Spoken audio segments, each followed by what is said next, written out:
Dear participants, kindly wait for some time. We'll be starting the session soon. If you have any queries, kindly share in chat box. The speakers will be presenting, so don't raise any hands.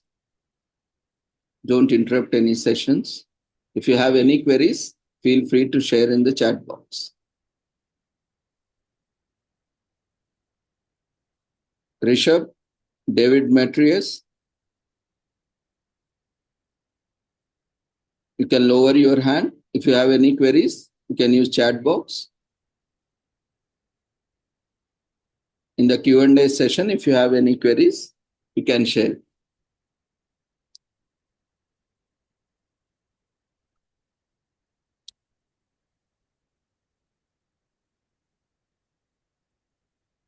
Balu sir, can you hear me? Yes. రెండు devices ఉన్నాయి sir, ఒకటి mute చేసుకోండి.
పెడుతున్నాము, ఇంకా start కాలేదు session.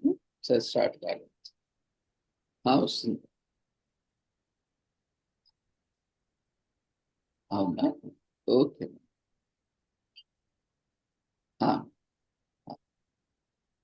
Thank you.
ఒక్క నిమిషం.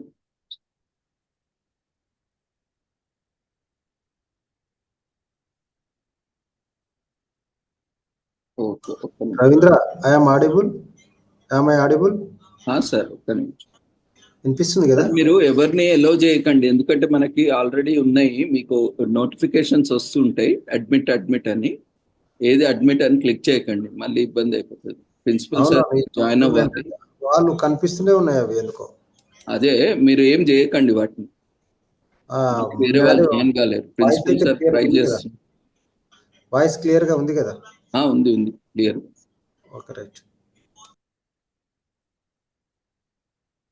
Professor Matt, don't allow anyone, admit anyone. I will be taking care of participants because we have few of us joining.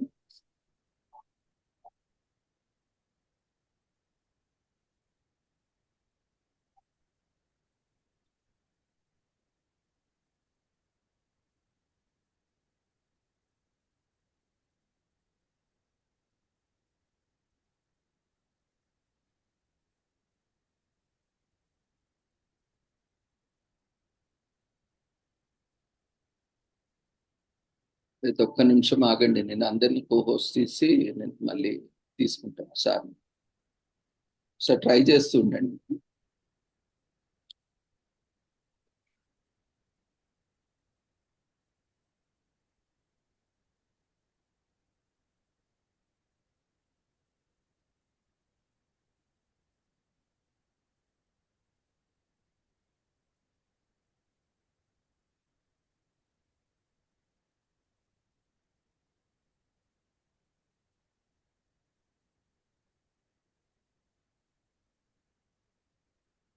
Rishabh, you will be removed if you are continuously doing the same thing. Who is this? Rishabh?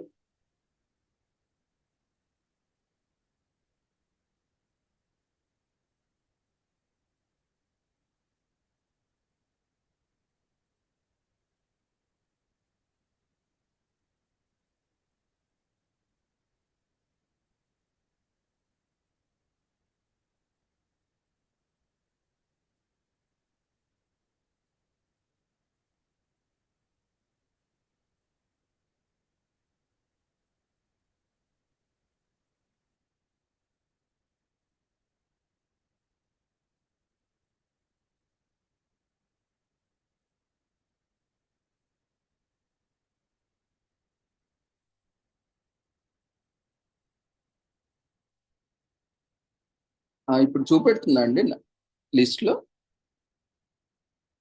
అదే లిస్ట్లో రావట్లేదు, నాకు పేరు కనిపించట్లేదు. ఒక్క నిమిషం.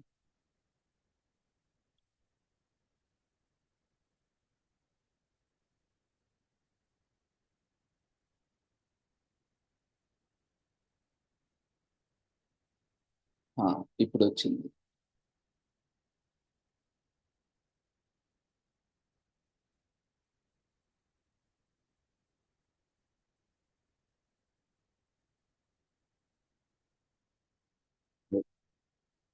ఇప్పుడు ఒకసారి చెక్ చేయండి, మైక్ ఆన్ చేసుకుని చూడండి, video mic.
So good morning, one and all. A warm welcome to all of you for the online international multidisciplinary webinar on role of language in social and emotional learning and emotional intelligence, organized by Department of Linguistics, University College of Arts and Sciences, Osmania University, Hyderabad, India.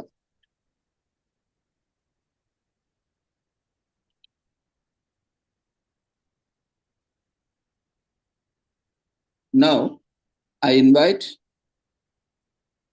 Dr. K. Sushil Kumar sir, the convener of the international webinar, and also Dr. K. Balu Nayak sir,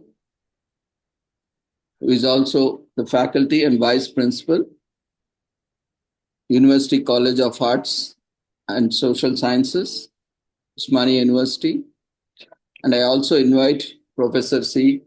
Kasim sir, principal, University College of Arts and Social Sciences, Osmania University, and Dr. C.S. Swati, head faculty, Department of Linguistics, Osmania University, and all the dignitaries, participants, along with our invited speakers today, Professor Matt Perelstein from USA and Dr. Challa Krishnaveer, Abhishek.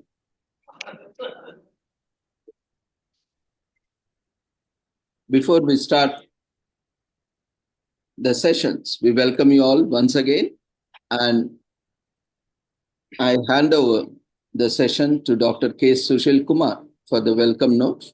Sir, over to you. Thank you, Ravindra. Welcome you all for this online international multidisciplinary webinar on language in social and emotional learning and emotional intelligence. At the outset, I would like to thank Dr. Challa, Krishnaveer, Abhishek, and Professor Matt for accepting our invitation and delivering this talk in the Department of Linguistics. I also thank today's chief guest. Due to some emergency thing, he couldn't attend. Later on, he joined the meeting. So I thank our chief guest, Professor C. Kashim, and guest of honor, Ram Shepherd, coordinator Balu Nayak, head of the Department of Linguistics, Dr. C.S. Swati, students and scholars. I welcome you all for this international webinar. Department of Linguistics is conducting this series of international webinars on various language and linguistics topics. Today we are going to, the talk will be delivered on language in social and emotional learning and emotional intelligence. I would like to talk few things about this language in social and emotional learning.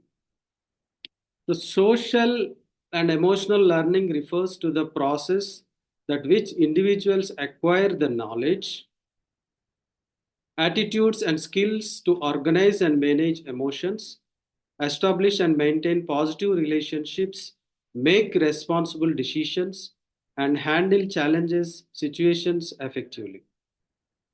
Emotional intelligence, also known as emotional quotient, refers to the ability to identify, understand, and manage one's own emotions, as well as emotions of others.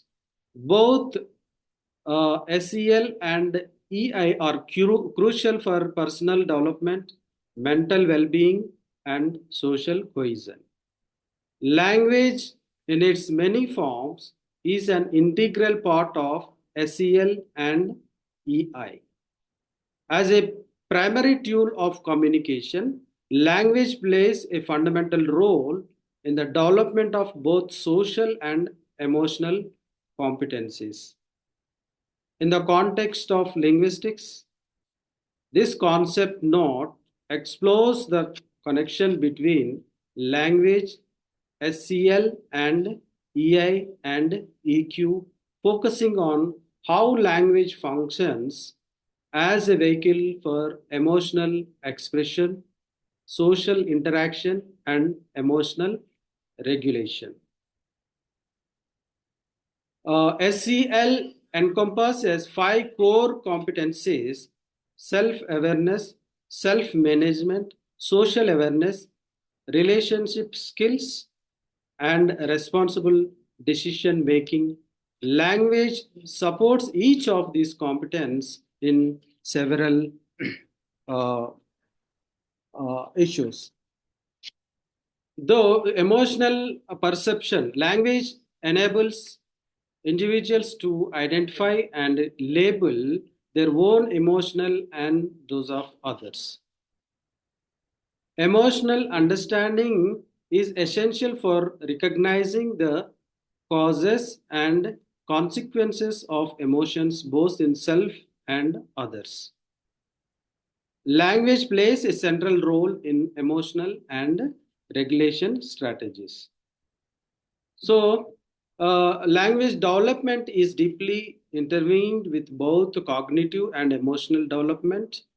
Research in linguistics suggests that the way children acquire the language and use language shapes their cognitive abilities, including the ability to think about and understanding emotions. In addition, the way individuals are socialized and use language within their culture, context, and influence their emotional development. In educational context, language plays a key role in fostering SEL and EI teaching teachers, counselors, peers and use language to create an environment that encourage emotional learning.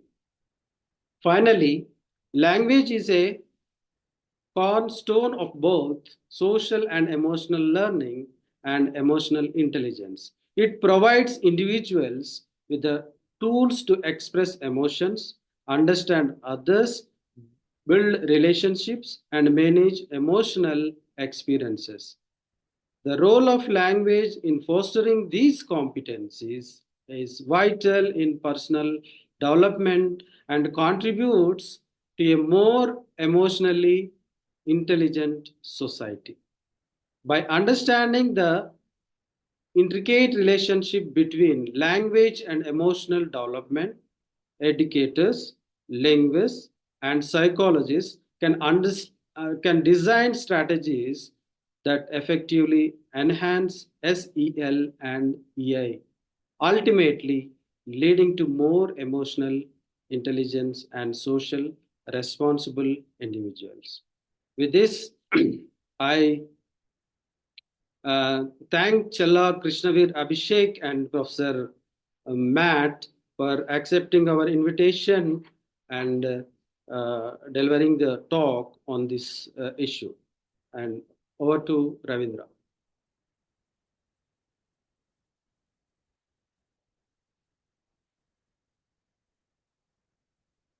Ravi? Thank you, Dr. K. Sushil Kumar, sir, for your wonderful, insightful welcome note and welcoming all the participants. Now, I request Dr. K. Balu Nayak, sir.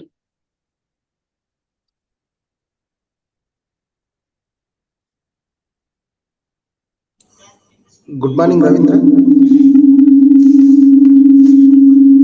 We are getting some resound from your system. Yeah. I will read out about Mata or Challa Krishna Abhishek, sir. Yeah, you can introduce both the speakers, sir. But I have only Challa Krishna. No, it is there in the flyer. It is there in the flyer. You can only flyer. Okay. Yeah. First, I will introduce I would like brief introduction about Sir Matt Perelstein, CEO co-founder, UK4 Piece of Worldwide, INC, USA, former consultant, a federal agency, 14 states of California Department, one state of Massachusetts Department, 4 CA cities and countries, and over 50 private industry and non-profit agencies in USA.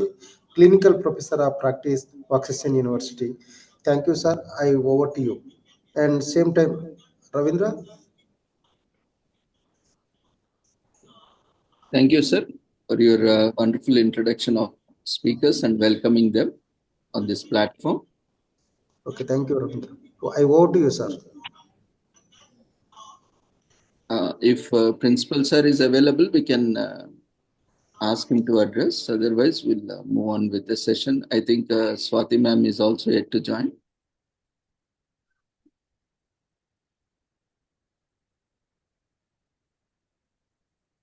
Sushil sir, can you confirm if Principal Sir is available to address?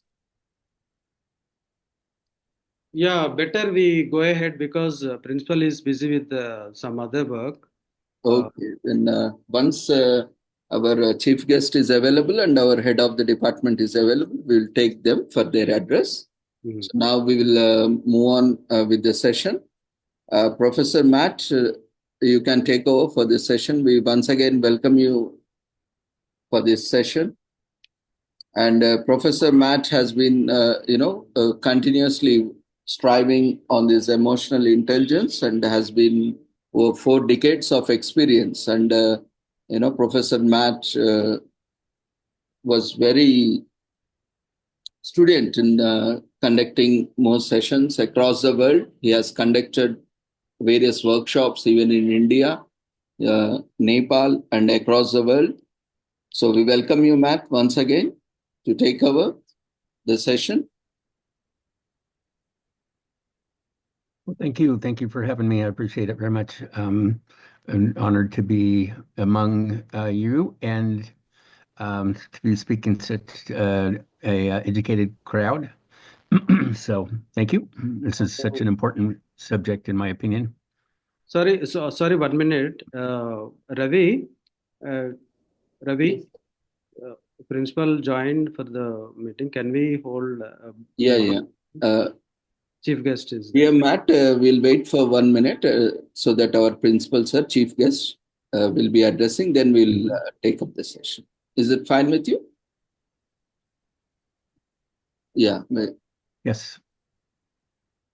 So, Sushil, sir, you can invite our principal, sir. Now, I request Professor C. Kasim, sir. 1 minute.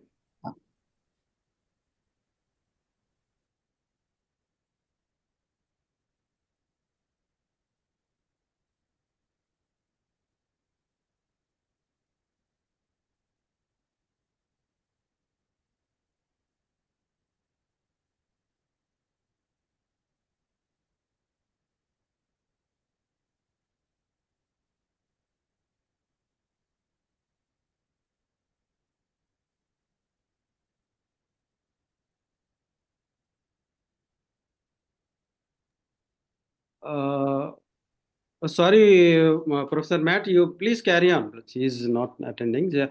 Just go ahead.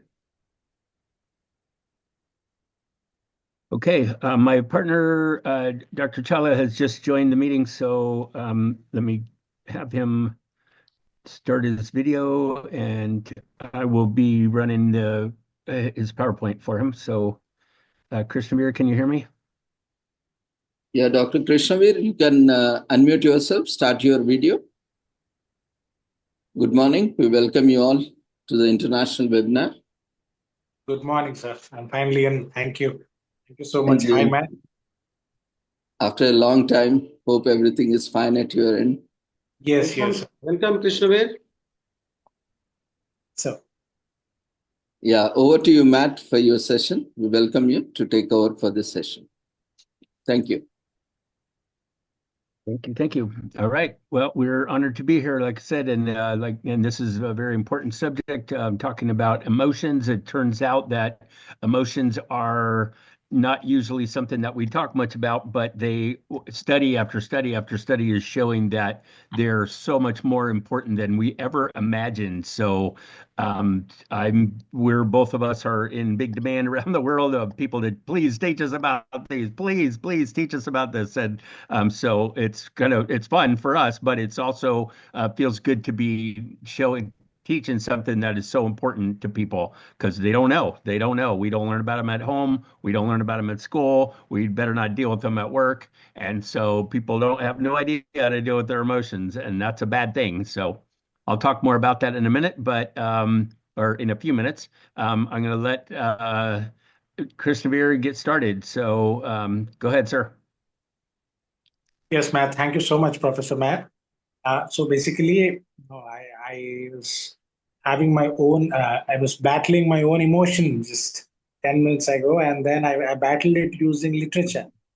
So, beautiful poem from Gitanjali, where the mind is without fear, where the head is held high, where knowledge is free, where the world has not been broken up into fragments by narrow domestic walls, where the words come out from the depth of truth, where the clear stream of reason has not lost its way.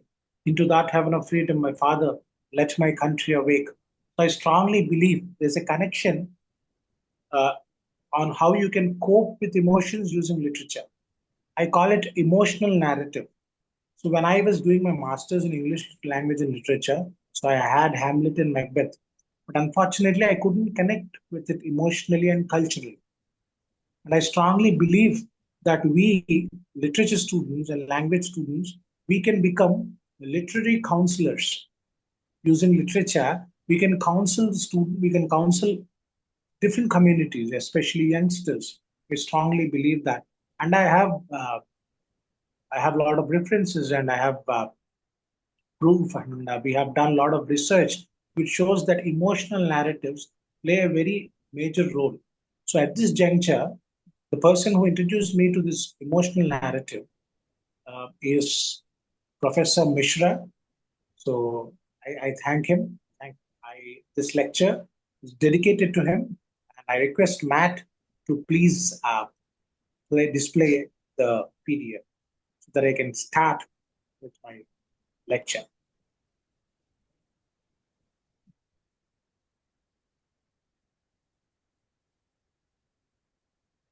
Yeah.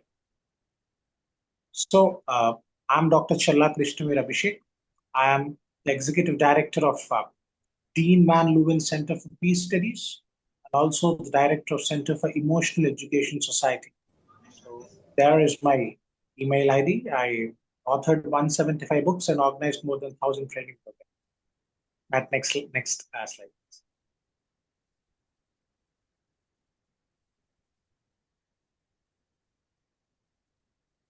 Yes.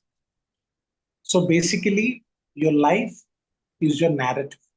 So how you perceive things becomes your narrative. So when people ask me, what is fear? I say FEAR. Fear is false evidence appearing real. So it is false evidence because your mind is creating a construct because of the conditioning that you got from the environment.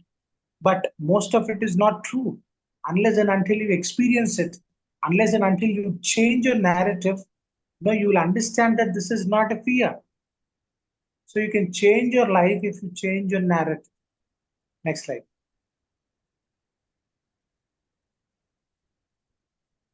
So basically, every human, we have these five existential concerns. So the first is death. We are all scared of death because that is inevitable. You have to accept it, but still we are scared of death. And that is the root for all the fears, is what I strongly believe. And then isolation. Some people suffer because there are introverts and extroverts also, and ambiverts, who fear social isolation. So I believe that isolation is one of the existential concerns that is plaguing the current generation, talking about generation alpha. And then identity. So what is my identity? What caste I belong to, what religion I belong to, what region I belong to, what country I belong to, whether my caste is dominant or not, whether my language is dominant or not. My region is dominant. What are my roots? So these are the identities. Where did I come from? Who is my God? So all these things are plaguing us. So this is also one of the existential concerns that we have. And then freedom. So, we definitely have free will. At the same time, we are bound by social rules. We are bound by the limitations of nature. So we always ponder upon freedom. What is real freedom? And then finally, meaning. What is the purpose of my life? What is the end goal of my life? So these are the existential concerns that we all always have. Next slide.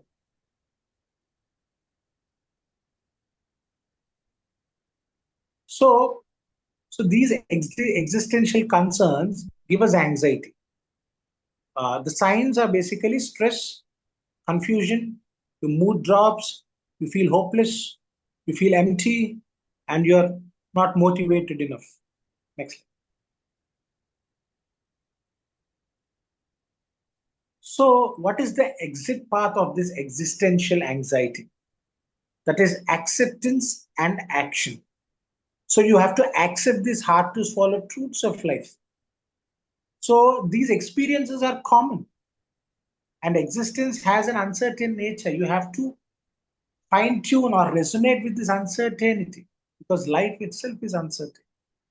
So you have a choice, but success and failure are not in your hands. And you have to see them as inseparable because both of them give you experiences. So it is very important that we digest the hard to swallow truths of life. And action. Action is invest on relationships, find meaning and content in life. So whatever you do, in Buddhism, we have a beautiful concept called mindfulness. So being in the present moment is very, very important for us to that's the best action point is and also talk with people. Recently they have started something called human library where humans are books actually, and everybody has a story about themselves to share. So you talk through like this, most of the problems are solved. Yes, next slide. So the power of language. So you see, I wandered lonely. So it gives a negative connotation. So if you make it figurative, I wandered lonely as a cloud. So you can use your imagination and build up the narrative so that it soothes you. So language is both literal and figurative. So you can use metaphors and you can use abstract concepts. And then you can make your life more interesting, make your experience, make your perception, make your narrative more interesting and intriguing. Next.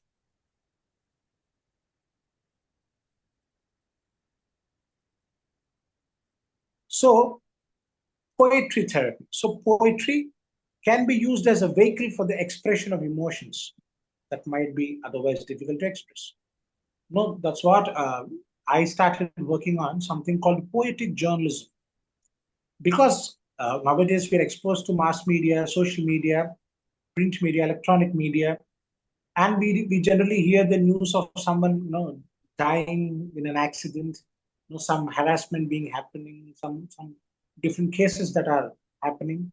And then what happened to us is we lost our sensitivity to someone being harassed or someone dying, unfortunately. So I strongly believe that poetry can be used as a tool to invoke that sensitivity once again. Yes, next slide.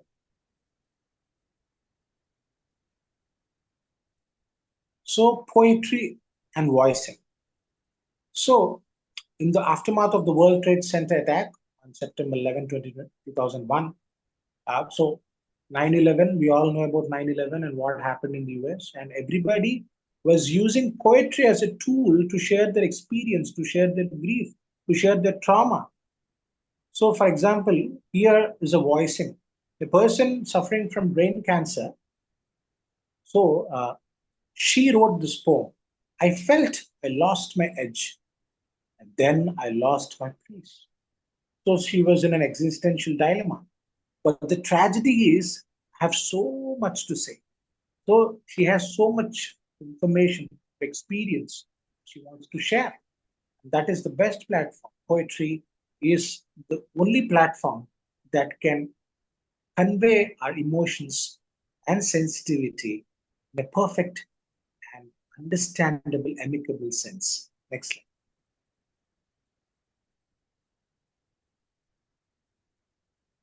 So, imagery and healing.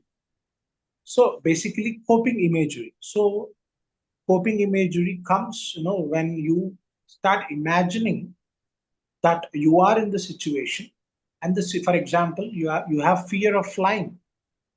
If you have fear of flying, you can imagine yourself flying and enjoying the flight, having a great experience, looking at the clouds outside, a wonderful time. And then goal-oriented imagery. Goal-oriented imagery is basically, okay, you're going to the US for a presentation. So your goal should be, okay, I'm going to the presentation and I have to rock. So that goal will motivate you in overcoming the fear. That is what happens in literature also. So you can use coping-oriented imagery or goal-oriented imagery. Yes. Next slide.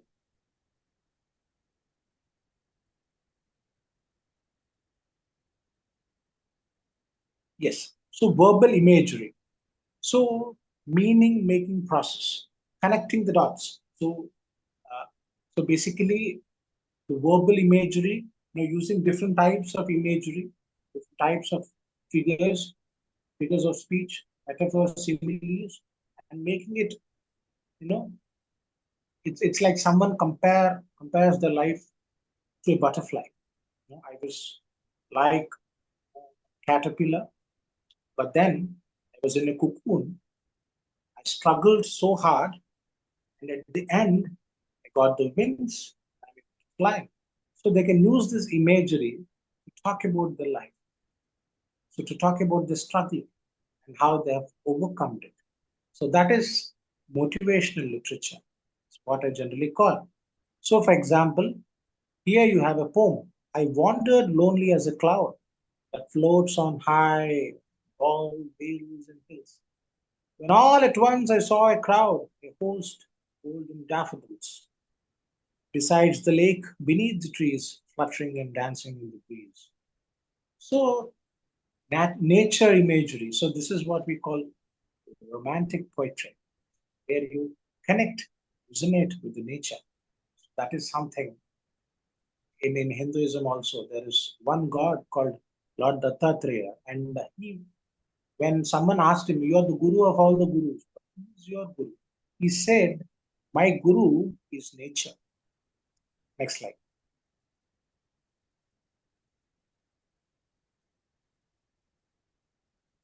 So, so basically, there are two types of coping. One is problem-focused coping and emotion-focused coping. So it is about imagining and attracting positivity and also focusing on the problem and giving different solutions, or focusing on your emotion, what is your current emotional state and how you can alter it. Next slide.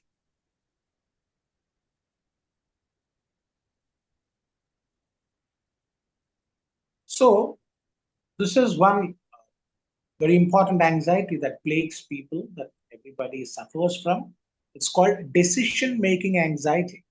So we don't know whether we need to make this decision or that decision. We're confused. There's ambiguity. So what to do? So here you have a beautiful poem by Robert Frost, The Road Not Taken. So the two roads diverged in a yellow wood, and sorry I could not travel both. And be one traveler long they stood, and looked down one as far as I could, where it bent in the underwood. So here you can actually learn about decision making. So he has two options. He had two options, two roads to choose from, but he didn't make a decision immediately. He just waited, and then he was looking at the two roads. He was analyzing, so and understanding which one to take. And finally, I took the one less traveled by. That has made all the difference. So he has chosen the road that is less traveled. So we generally follow the group. But if we use our own unique selling point, USP, and create our own sensation, create our own, group, our own team, our own idea. So this is what we call a startup. So if you start something unique, something novel, then definitely you will be recognized. That's what he did. That's what the poet did. He chose the road that is less traveled, that is not much ventured. Yes, next slide.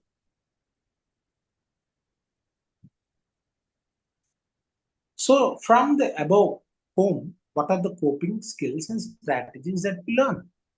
So he had two options. So before making a decision hastily, he just stopped. So you have to cool yourself. The first point is calm down. So first calm yourself and then evaluate both the roads. So he looked at the end of the road, till the end of the road that he could see. He looked as far as he could see. And then he did imaging. He did, and he understood, and what he did was he developed an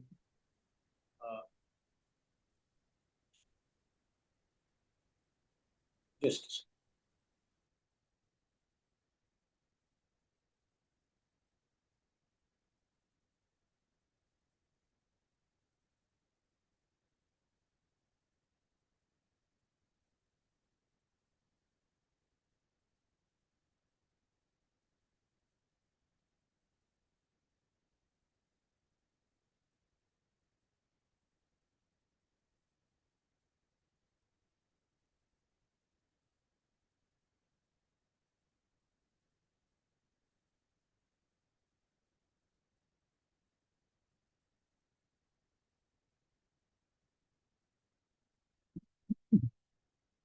Like we may have lost him.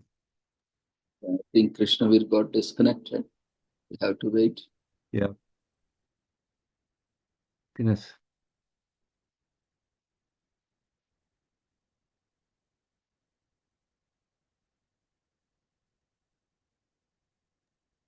Dear participants, Let's give can him you just a wait for moment. some time?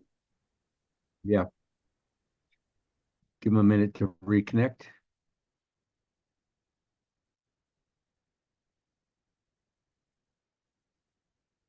Hmm.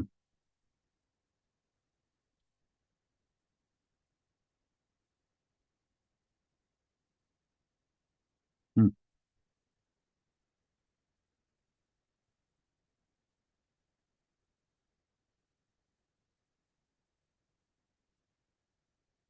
Okay, well, if he can't in another minute, then then I'll just start mine, and if he comes back on, we'll switch back, I guess, right? Does that sound good? Yeah, we'll wait for some time. Okay.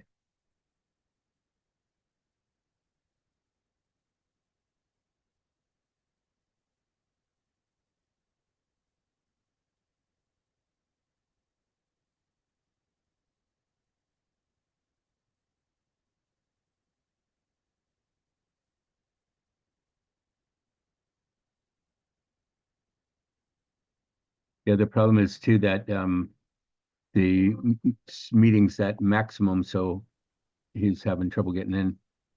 వెళ్ళిపోయినా? Won't let him in. Okay, we will.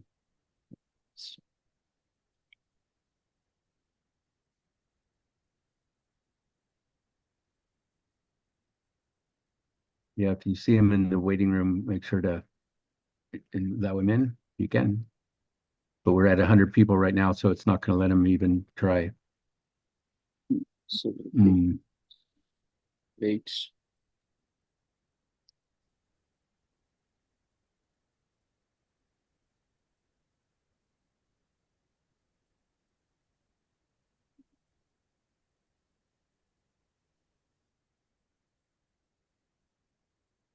The good problem is that you're Now he can try. at maximum. Yeah, he keeps getting. I can't. And the meeting is at host allowable capacity, and it kicks them out because we're at 100 people. So that's a good problem, but it's a bad problem at the same time. Nice. There's a couple people in the waiting room.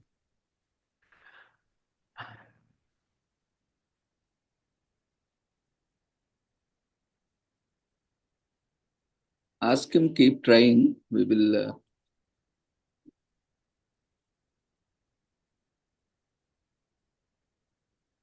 I assume the longer we wait, people are start dropping off, sadly.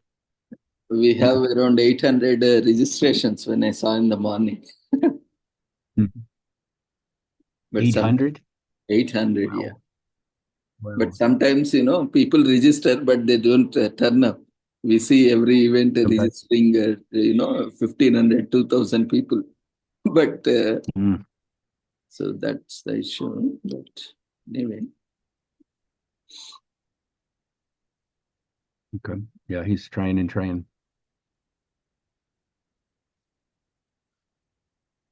Is there any way to bump up the maximum while you're in the meeting? I don't know that that's possible.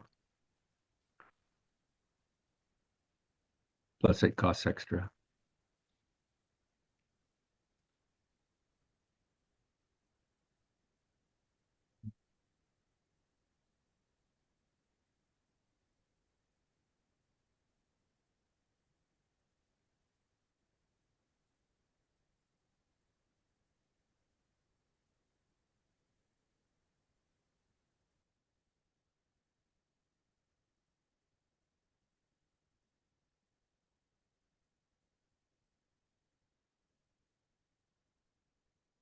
Here it comes. Here it comes. Yay. All right. Krishnaveer has Excellent. joined. Yes. Just sneak in at just the right moment. Yeah, Krishnaveer, you can unmute yourself, start your Yes, video. Please continue. Here it comes. Yeah. There we go. Hello. Hi guys, I'm extremely sorry for the inconvenience. It's a small interruption because I had a call. Sorry. Because I was logging in from my cell phone. Cut the call and without a Okay. it's fine. So imaging. So basically, how you imagine the situation, you can create the situation in your mind in a different way, in a more positive way. And then action, not procrastination, because he had two options. He didn't procrastinate, he didn't delay, but he acted upon it by weighing the pros and cons. So here, the main thing is we are learning how to make a decision and overcoming the decision making anxiety. So you have a lot of beautiful poems from which you can learn different ways to cope up with these anxieties. And freedom. So he had freedom to choose. Responsibility. He had the responsibility. This is a responsibility. And acceptance. So once he chose a path, he accepted it.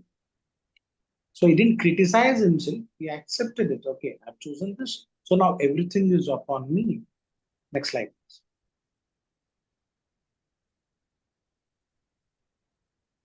Yes, grief. So grief is basically, when someone, passes away, so you have a lot of grief. You're full of sorrow. You're full of melancholy. You're dull. So these emotions, they come to grief. Synonym is grief. So there's a beautiful poem by Alfred Lord Tennyson. Break, break, break. O thy cold grey stones, O sea, and I would that my tongue could utter thoughts that arise in me.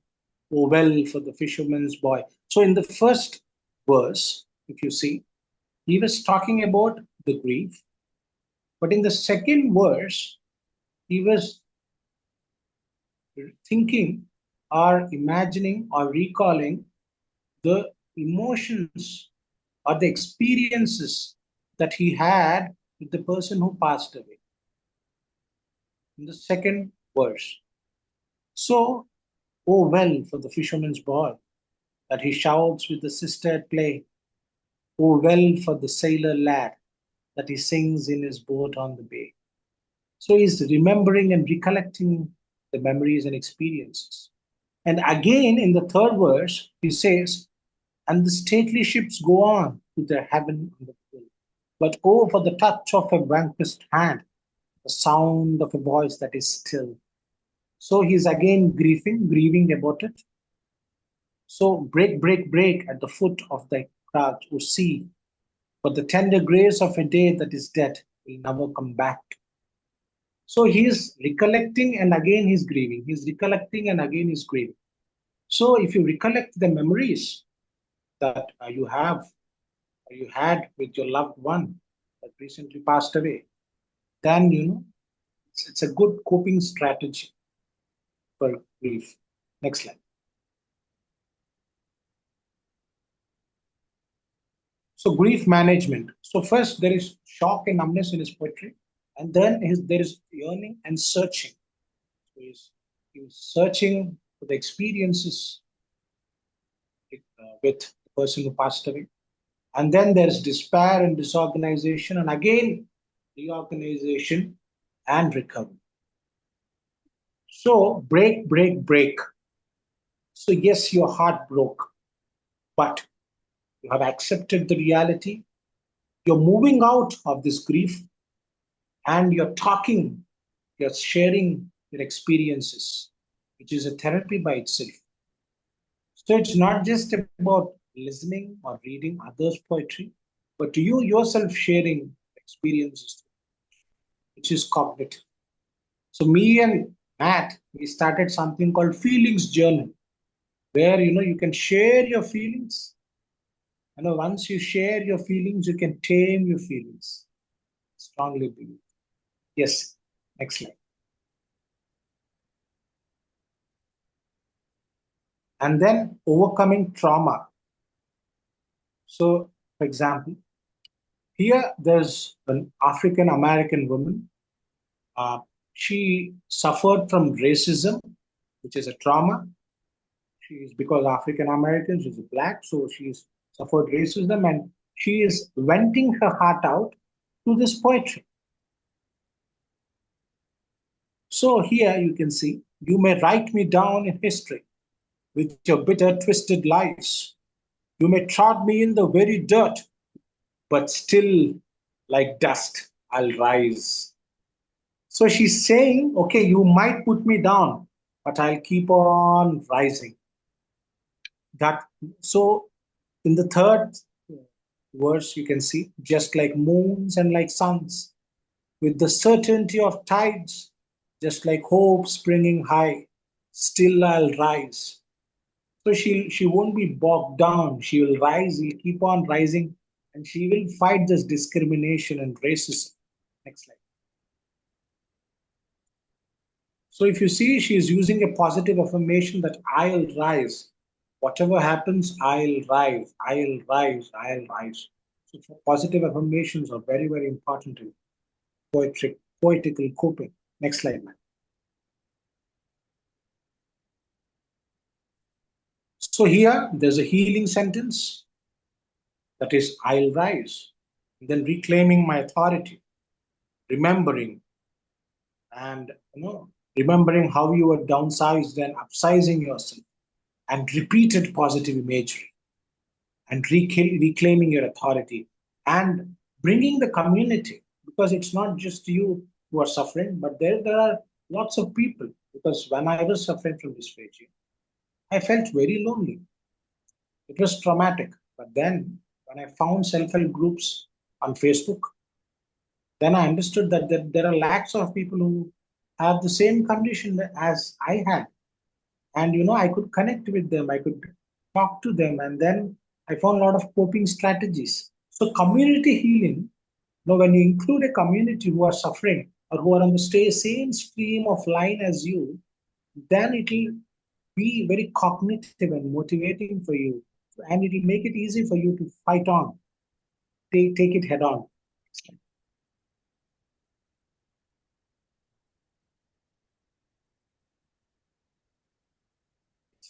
So negative thoughts. This is another anxiety.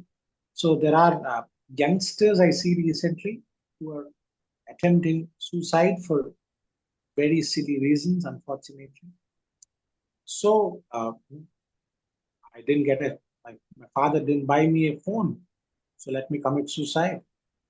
I didn't get good rank, let me commit suicide.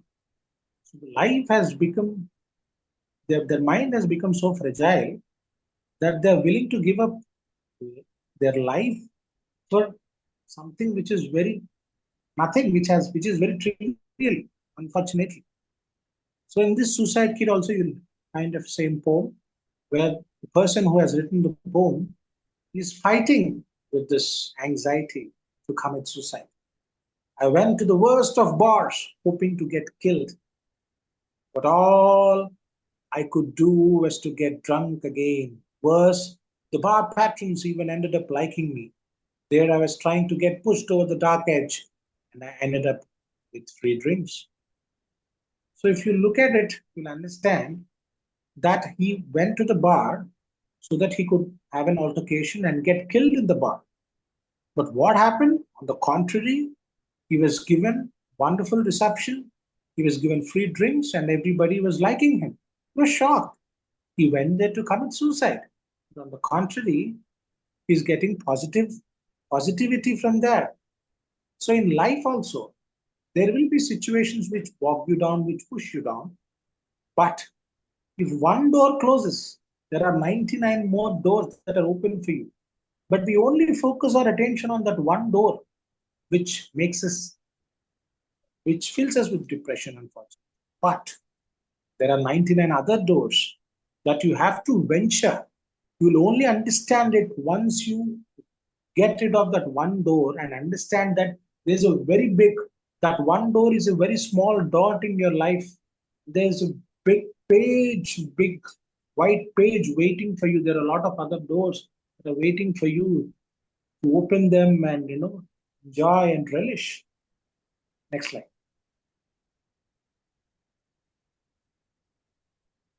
So what are the coping strategies and skills used in this poem?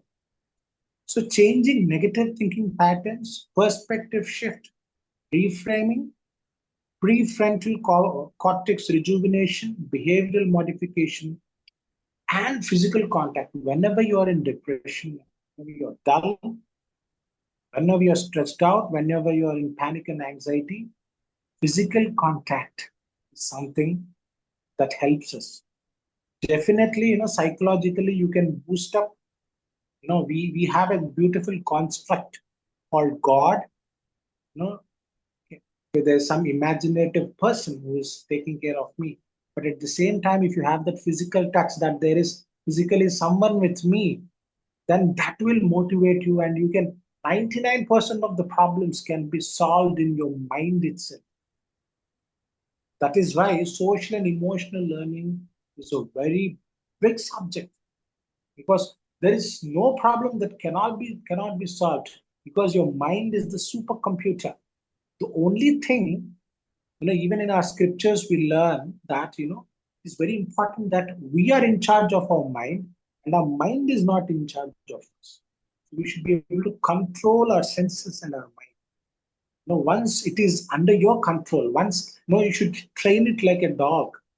Once you train it, so automatically it will listen to you, okay, adhere to you. It will follow you.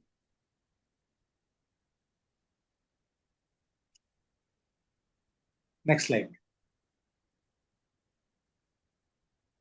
Yes. So desire, that's another anxiety. So we are plagued with desire, but we want something more.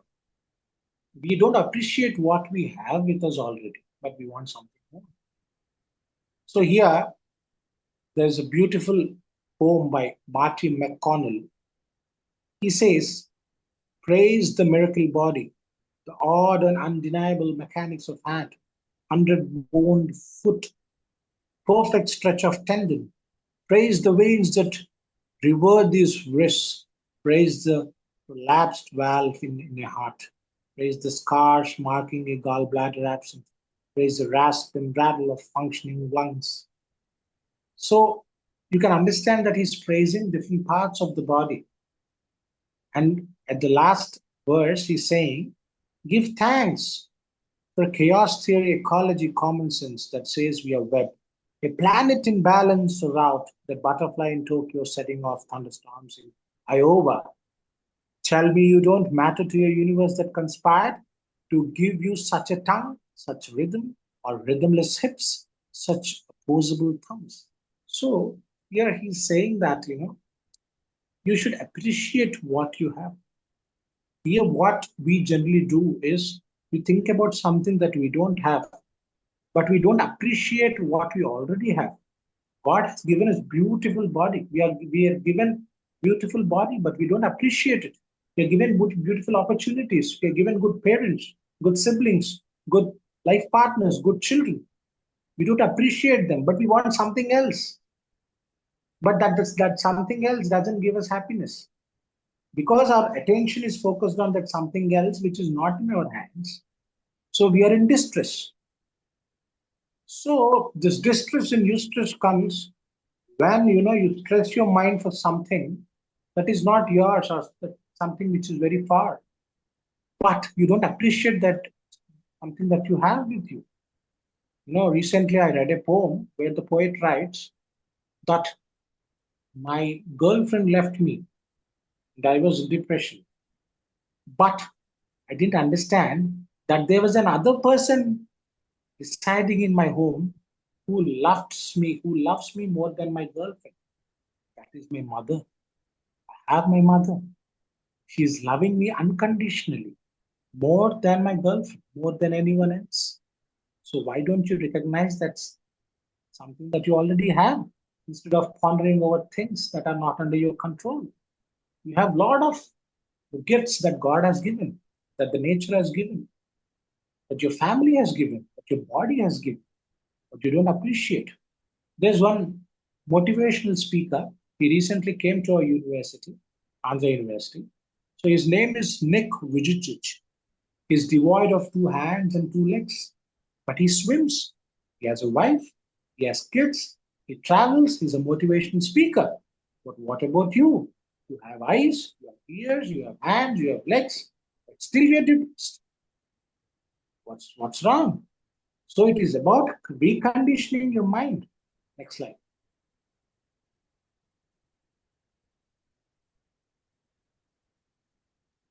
Yes. So what are the coping strategies? Here, the coping strategies are gratitude and celebration. Gratitude, compassion, and celebration. So gratitude to whatever you have. Yes, I thank you. Thank you so much. I love you. So you should thank everything. Small things, if you're grateful to small things, then you will have big things in store. So you have to celebrate small achievements. Yes, I've written a research article. That's an achievement. Could I have given a lecture? That's an achievement. Could I have presented well in a seminar? That's an achievement. I got through the exam. That's an achievement. So you should start celebrating everything in your life. Then your life itself will become a celebration. Next slide.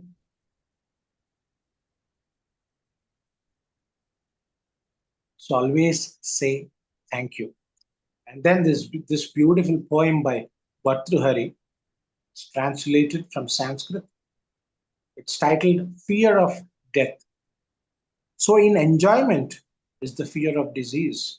So if you attach yourself to enjoyment, you will fear disease, because if you're diseased, then you can't enjoy. So if you in high birth, fear of losing caste. So if you're proud of your caste, your religion, your region, your language, your country, then you will have fear of losing your caste, losing your religion, losing your region, losing your country.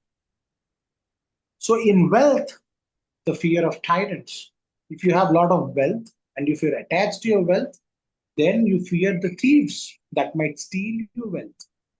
In honor, there is fear of losing. So in strength, there is fear of enemies. In beauty, there is fear of age. So when you admire your beauty, I'm talking about the physical beauty, not the inner beauty, which is permanent. But the outer beauty is temporary. But when you are attached to the outer beauty, what will happen? You will fear old age, unfortunately. So in knowledge, there is fear of defeat.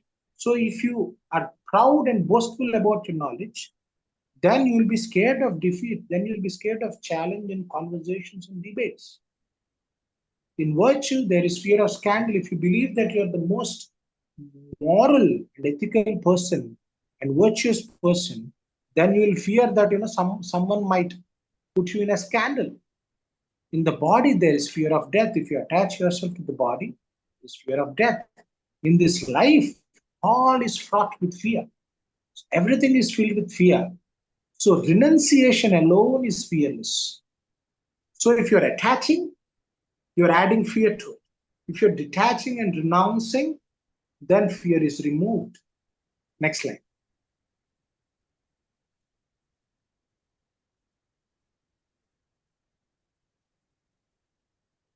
So what is the coping skill learned from this poem? Disowning and detaching, not being attached to a particular state. So we in Hinduism, we call it vairagya. That is very, very important for our permanent happiness. So there are two types of happiness. You have permanent happiness and temporary happiness. So suddenly you're hungry, you're given a pizza. You eat the pizza, you get happiness. But if I give you another pizza immediately after you had the pizza, so what will happen is there is in economics there's something called law of diminishing marginal utility. You'll start hating the pizza. You won't like the pizza anymore. But there's something called permanent happiness. The permanent happiness happens only if you're satiated with whatever you have and you detach yourself to these material pleasures. That is what all the coping literatures try to convey. So no, you start hating the very thing for which you ran a marathon, you fought a war for it, but after you achieved it, what happened? In most of the fairy tales, what they say is that the prince got the princess, the king won the queen, and finally they lived happily ever after. But nobody says what happens after the marriage. So we just stop at happily ever after the marriage. There are a lot of things that happens after that. So it is all about, because the world is uncertain, and it's very, very important for us to accept the uncertainty. Then you are at peace. Then you are filled with complete happiness. And then there is no despair. Then there is no hatred. Yes. So seeing everything as an experience is very, very important. Next slide. So this is something that Matt always tells me, and my guru, Dr. Dean Van Looven, always told me. That is, name it to tame it. So you have an emotion, you have to name it, you have to understand it, you have to analyze it so that you can easily control it. So here there's a beautiful poem called Allow by Dana Falls. So the poem goes like this. There's no controlling life. Try corralling a lightning bolt containing a tornado. So can you control a lightning? Can you control a tornado? So can you resist the tide? The tide will sweep you off. Allow, and grace will carry you to a higher ground.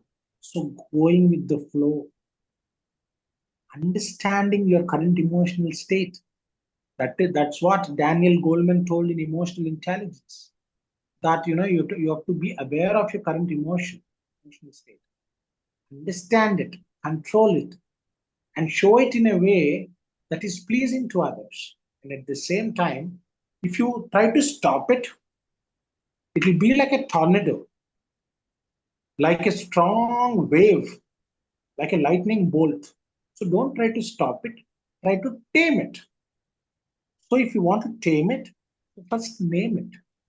So what is your current emotional state? Whether you're frustrated, whether you're angry, whether you're sad, understand, and then act upon.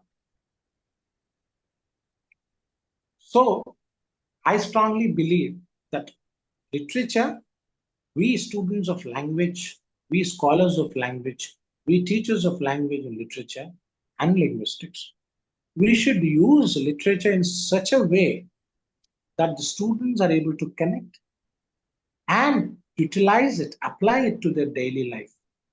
So because I believe, yes, when we talk about British literature, because English literature originated in Britain, accept it. There's American literature, there's Australian literature. But there are certain types of literature which I call emotional literature, to which you can connect. And I strongly believe, and I recommend it to Osmania University, to Andhra University, to Telangana State, highest State Education Council, or Andhra Pradesh Abhishek, State Higher Education Council. I appeal to them, to UGC, to undertake to use these literatures in masters, in bachelors, so that the students, instead of memorizing the summary, actually read the poem, actually read the prose, actually read the novel, actually read the play. That is very important. How many students are actually reading the entire play? Nobody. They're just reading the summary, putting it on paper, exam. Unfortunately. So in some universities, for example, in Cambridge University and Oxford University, what they're doing is they're enacting Hamlet.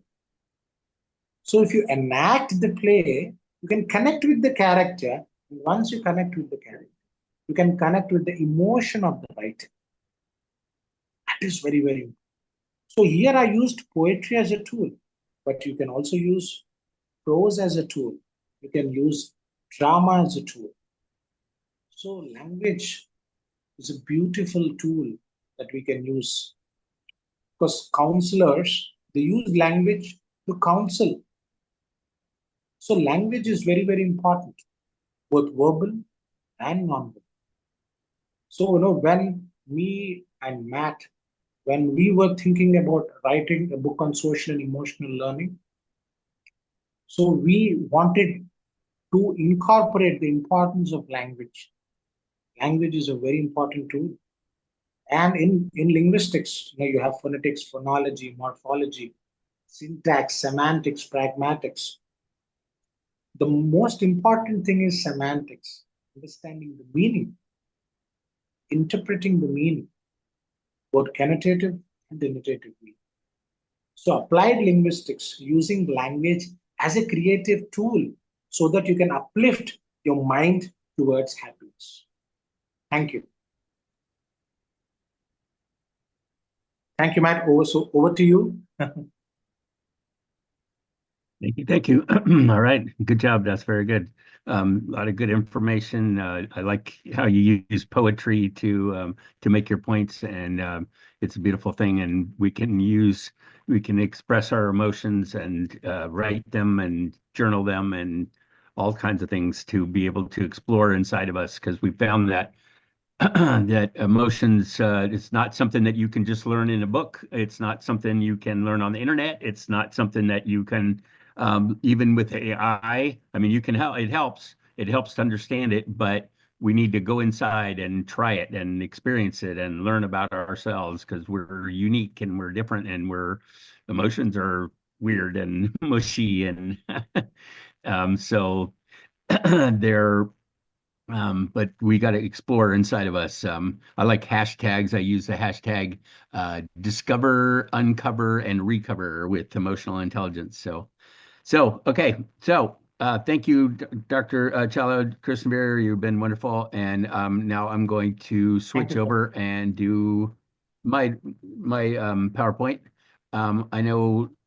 So let me see. Boom. I'm going to switch there. Okay. Yeah, let me know. Good. Thumbs up. You can see it. Yep. Good. Yep. Okay. Yeah. You can make it full screen. All right. Yeah. Well, actually, I kind of like it like this. I'm going to leave it like this. Thanks. It's okay, fine. Please continue. Okay, thanks. Then I can see what's coming up. So sometimes I switch the order So Matt, in the middle. So I see your smiling face. So laughter therapy is something, I strongly believe yeah. laughter yoga is something that helps us Yep. to smile, an everlasting smile. The smile can bring you near Thanks. to me, it can attract anyone. So it's infectious. Kind of the point, right? It's kind of the point, isn't it? Yeah. I worked hard to get this way. This is not an accident. This took a lot of work and a lot of work and therapy and everything else. So, so I'm pretty proud of it. Anyway, all right. So let's talk about SEL and EQ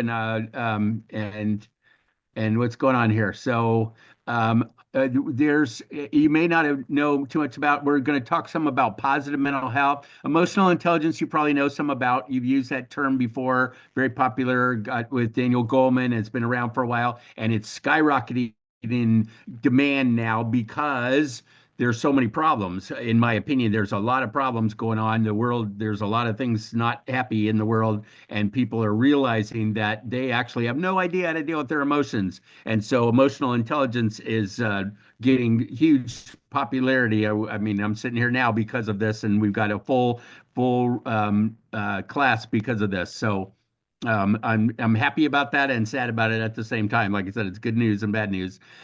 So emotional intelligence is understanding how our emotions work, how our thoughts, our feelings, and our emotions work, how they work. So it's understanding their facts. There's a science to it. There's an art to it. And you put them together and it becomes kind of magical. I think emotion EQ is kind of magic. It's awesome. And so that's hard to talk about in an academic environment with everybody doing research and being evidence-based and that sort of thing. That's all very real and very good. And there's stuff to it that you can't really explain, and there are no words for, and they're just emotions are amazing, and they're kind of magical, and they're kind of bizarre, and they're kind of slippery. There's all kinds of, they move around and they switch around and you can't hold them in your hand and you can't, it's hard to study them and it's hard to analyze them and all that. So, but we got to figure something out. So emotional intelligence is understanding how they work. Positive mental health, on the other hand, is the strategies for making them work. So emotional intelligence is kind of the science to it, and the positive mental health is the strategies and the art to it. What do I do with it? So I understand how my synapses work. I understand how my prefrontal cortex works. I understand how my amygdala works. Great. So, so what do I do with it? What do I do with that? That's positive mental health. That's what we're working on. That's what people seem to be most interested in is what do I do with all these now? Okay, I got them. I hear you. I hear you that I don't know about them that well. Now I got them. What do I do with them? So that's positive mental health. I'll talk to more about that. And the goal of all of this is peace. The goal is peace. We're trying to get people, our nonprofit called EQ for Peace is trying to teach the world how to be peaceful, starting with the inside. All right. So we'll talk more about that. So I'm going to start off. I have some good news and some bad news. And I'm going to start off with the bad news. I'm sorry, but it's true. This is real. So the emotions are a big component. There's so many social problems these days, and they're a big part to do with our lack of emotional understanding, a lack of emotional literacy. Violence is going up, addictions are going up, abuse is going up, suicide. I got a slide here. Look at this one. This is a slide going up since COVID in India. In India, it's bad. It's bad. They don't talk about it too much because it's such a sad subject. But in my opinion, it's the most avoidable subject is that we can learn how to deal with our emotions and not commit suicide. One of the poems that Krishnaveer wrote or read was about that. We can avoid this. I think if we understand ourselves better, that's the ultimate of. I don't know what I'm feeling. I have all these feelings. I assume this is how it works. I have all these feelings. I don't know what to do with them. I can't stop them. I'm out of here, and I can't handle them. And that's the words that we use for ourselves. One of the things that we find is we need to be aware of our self-talk And so we tell ourselves, I can't handle this. That's not a good thing to say. That's not a good thing to say. It's because you can. There is ways to do it. It's just an education problem. So anyway, I was gonna say, don't get me started on this, but I've started on it, so I get all fired up because this is so important, and it's life or death. It used to be that having high emotional intelligence was a cool thing, and it was nice to have, great skill to have, right? Nowadays, it's not an it's life or death. It is. It's critical. It's coping mechanisms. It's gonna make or break your life in a way, and so in a very real way actually. And so this is so important that we're doing this. I think it's one of the biggest problems in the world today is that people don't know how to deal with their emotions, and we've never taught this stuff before. We're just kind of making it up as we go along, but it's so important now. So that's why I'm here doing this in the middle of the night. Divorces are up, mental health problems are up, physical health problems are up, and they're now connecting emotional intelligence, emotional problems with physical. Physical. If you don't deal with your emotions for your whole life, your body, it's going to cause, your body is not going to be happy. Things are not going to go well inside of you. They've shown that over and over and over again now, especially it's gone all the way up to the Surgeon General of the United States. It's very big in the United States now. They're studying how your emotions affect you physically because they're trying to figure this out. After 911 that Krishnaveer mentioned, one of the biggest things was security. Well, after COVID's, one of the biggest things is physical. It's what are we doing with our body? What's happening inside of our body? People became aware of that their body is vulnerable, and we're now finding that some of the problems that are created is because of a lack of dealing with our emotions for years and years and years. Your heart doesn't like it, your head doesn't like it, your veins don't like it, your metabolism doesn't like it, all that kind of stuff. If you keep yourself tense and bottled up, your body starts falling apart after a while. And so I don't have a slide on it, but I have many slides that show the direct connection between the more problems that you had as a child, the more likely you're going to have severe medical problems as an adult. Yikes, right? Yikes. So this is critical stuff. Anyway, crime's going up, and as you all know, war is going up now, especially right now. It's really bad. So that's why we're doing this. This is a big deal, and it's super important. I work with 6seconds.org. It's the 6 seconds, the number 6. And they did this massive report on emotional intelligence worldwide, and they've shown that it is not going well. It is not going well. So go to 6seconds.org. SOH is state of the heart, and you can get results for free based on this huge study that they did, and they're finding that it's going down. It's getting worse. It's bad and getting worse. I hate to say it that way, but it's true, and I say that very often. It's bad and getting worse, and that's why we're trying. Why I'm jumping up and down about this. It's so important.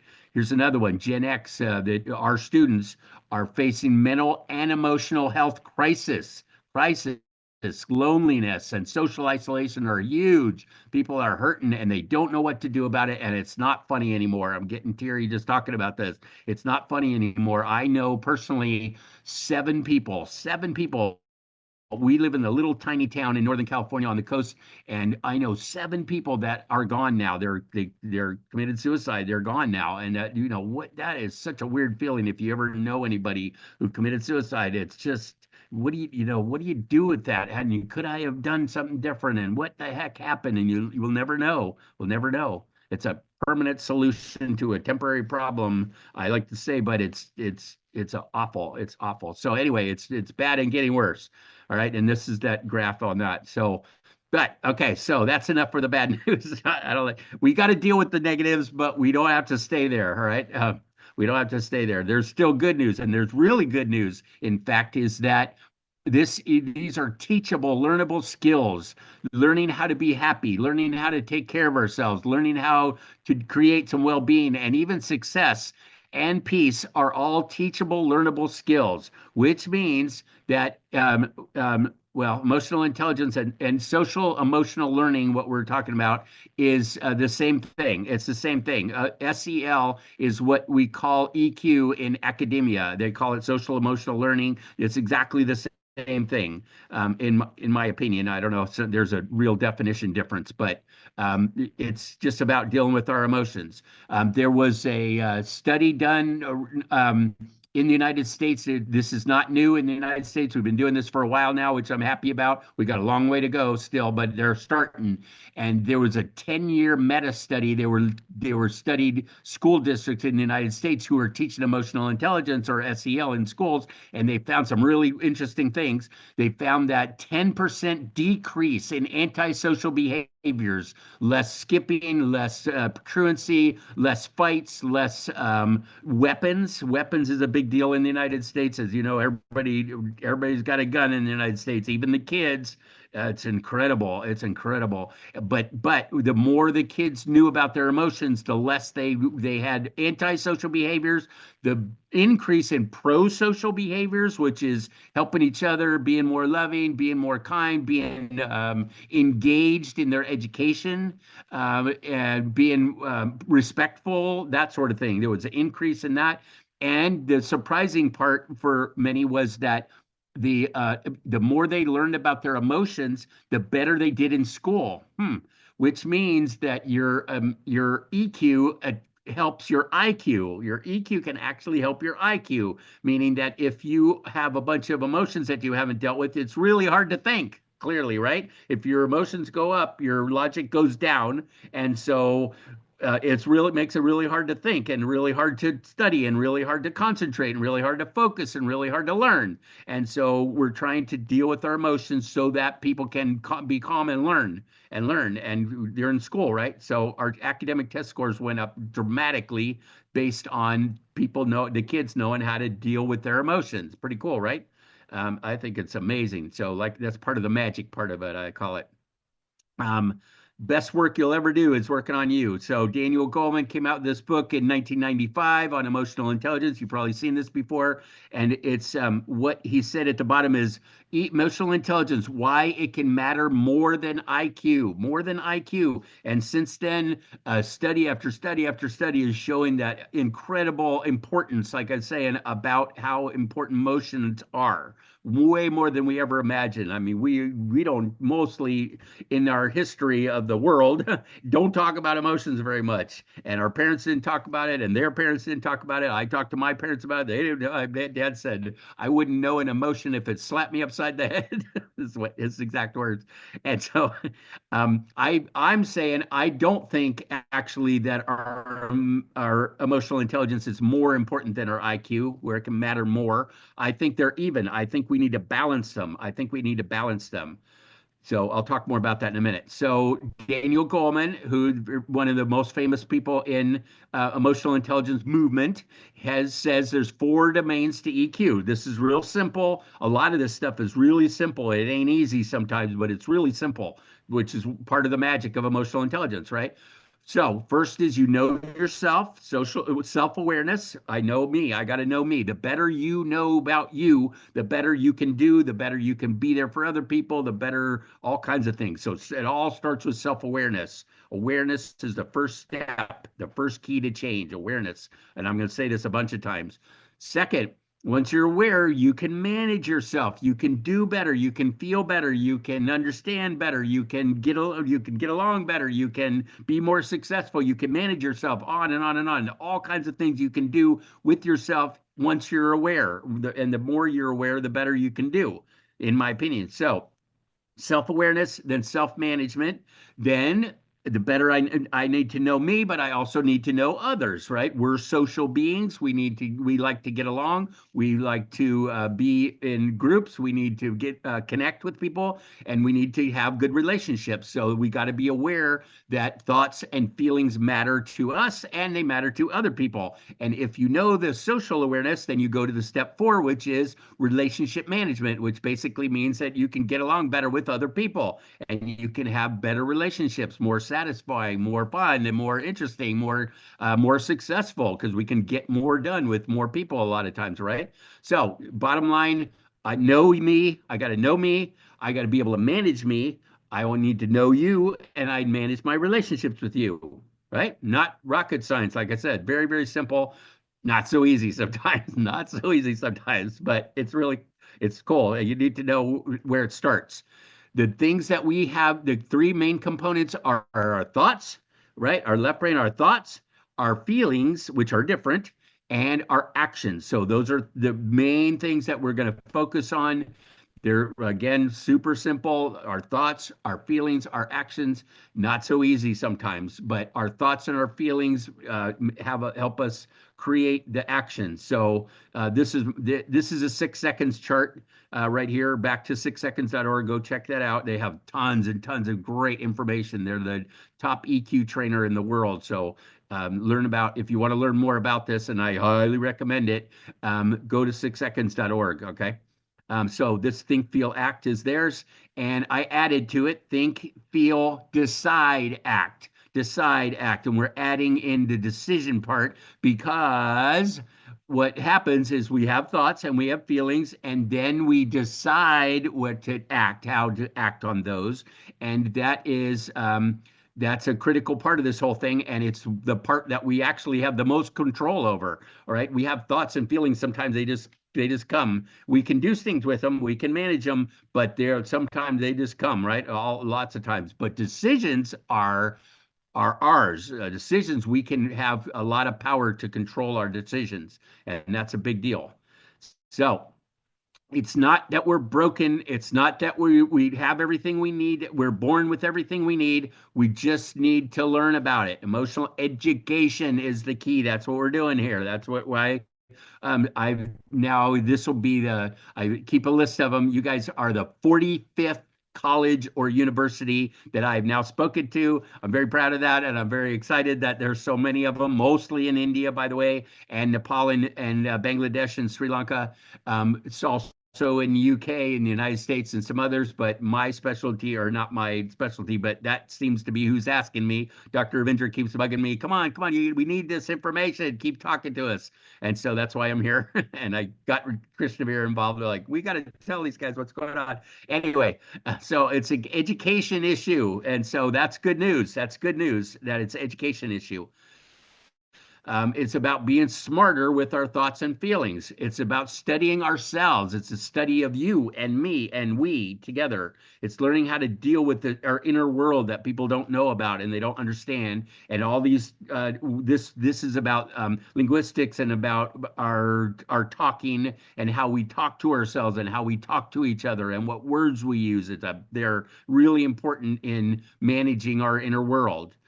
So I'm saying this is the most practical subject there is, the most practical subject, because 24/7 by 365 all day, every day, we're thinking and we're feeling, whether we like it or not. You can deny it if you want to, that you're having all these feelings. People say, I'm going to make a decision, or I'm going to be purely logical about this, and I'm going to move my emotions and put them out of it. Well, good luck with that, because they affect everything that we do and say and are and think and feel, everything. So it's the most practical subject there is learning about our emotions, in my opinion. And it's about knowing yourself first, and you make sense to you, and other people make sense to you the more you know you. The more you know you. It's about you studying yourself. You go back and look at not go back, but step back kind of and look at yourself and watch what you think and feel. Watch the words or listen to the words. Become aware of the words that you use to explain you to you.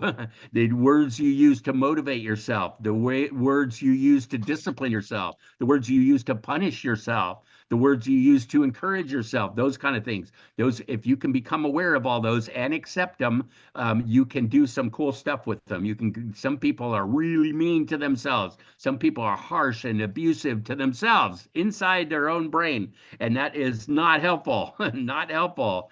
And if you can become aware of those and accept that that's what's happening, then you can do something different and try to do it different. Change it. You can do that. And there's no cost to it.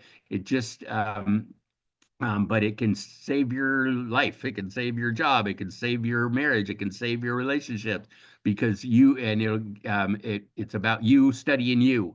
And it's a metacognition, we call it, which is cool. It's thinking about what you're thinking about. And meta emotion, I'm not sure that's an actual word. I think we might have made it up, but it's feeling about what you're feeling about. It's the big picture. Look at yourself from kind of step back a little bit and study yourself. Like I said, the best work you can do is learning about yourself.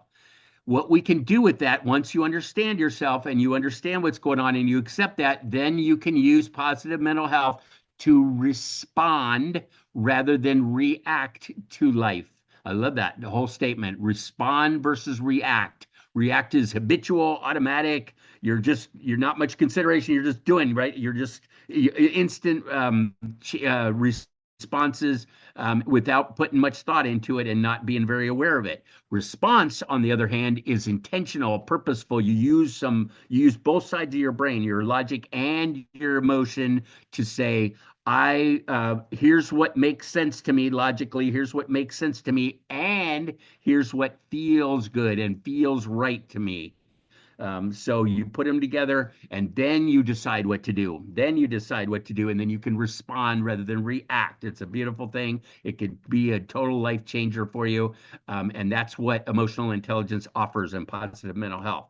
The difference is, by the way, 6 seconds. I mentioned them a number of times. 6 seconds. The reason it's called 6 seconds is they're saying that scientifically they've shown that when our emotions get really high, when something really upsets us or we get triggered, whatever, and it goes up, if you just wait 6 seconds, it settles back down and you can then respond rather than react to it. If you just wait 6 seconds, like the count to 10 thing and to, breathing, some cool stuff like that are a good idea, a really good idea, and the price is right for those. And if you can allow yourself to settle yourself down a little bit, then you can respond rather than react to these. To all kinds of things. I love this too. This is a real quick thing about how we learn anything. This is about emotional intelligence, but anything really. First off, we don't know that we don't know. It's called unconsciously incompetent. We don't know that we don't know. All right. Second, we find out that we don't know. We become consciously incompetent and we find out, hey, I don't know about this. Hey, this is a new area. Hey, this is something I'm kind of interested in. I think I need to get better at this. That's called consciously incompetent. That's a good thing. That if you're in school, which all of us are, it sounds like, I think, is that's one of the reasons we go to school, right? Because we go, hey, I need to learn more, and so we know that we don't know, and then we go to step 3 and we find out how to know more. We find out how to know, how to do better, how to succeed. We become consciously competent. We're thinking about it. We're studying about it. We're using we prioritize it, that sort of thing. And so we find out how to know. And then eventually you get to step 4, maybe, hopefully someday, where you don't have to think about it. You're just doing it. You're doing it better. You're not doing it the old habitual ways. You're doing it better. And so that's called unconsciously competent. So I find this helpful in EQ and in anything, is that you go, hey, I don't know. Oh, no, I know that I don't know. And then I know. And then, oh, I know. I know, you know? So you don't know until you know. That's from uh, Finding Nemo, Disney movie. I love that line. Anyway, balance is the key. Like I said, we want to do both. This guy on the left here knows most of us are really good at our IQ. That's what we study in school. That's what our culture is based on, is our IQ. But we need to balance it and get our EQ as well. They need to get along. Our head and our heart need to get along. A lot of people have wars inside of them, and they feel all kinds of stuff, and then they put themselves down, or they don't know how to deal with it, and they're having problems that they don't get along between their head and their heart. You got a war going on there, and that's going to cause wars inside and out of you. And if you can get along, like this one at the end, where they enjoy each other's company, kind of thing. You could call it head or heart or left brain, right brain, however you want to do it. Here's a brain left and right. This is that's a real brain. It's wild that she's got it in her hand and there's a spinal cord going down it. That's just amazing to me. I love this picture. But it really clearly shows that there's two sides of our brain. And one side is our left logical side where our words come from, and our right brain is our passionate, emotional, our senses, our creativity, our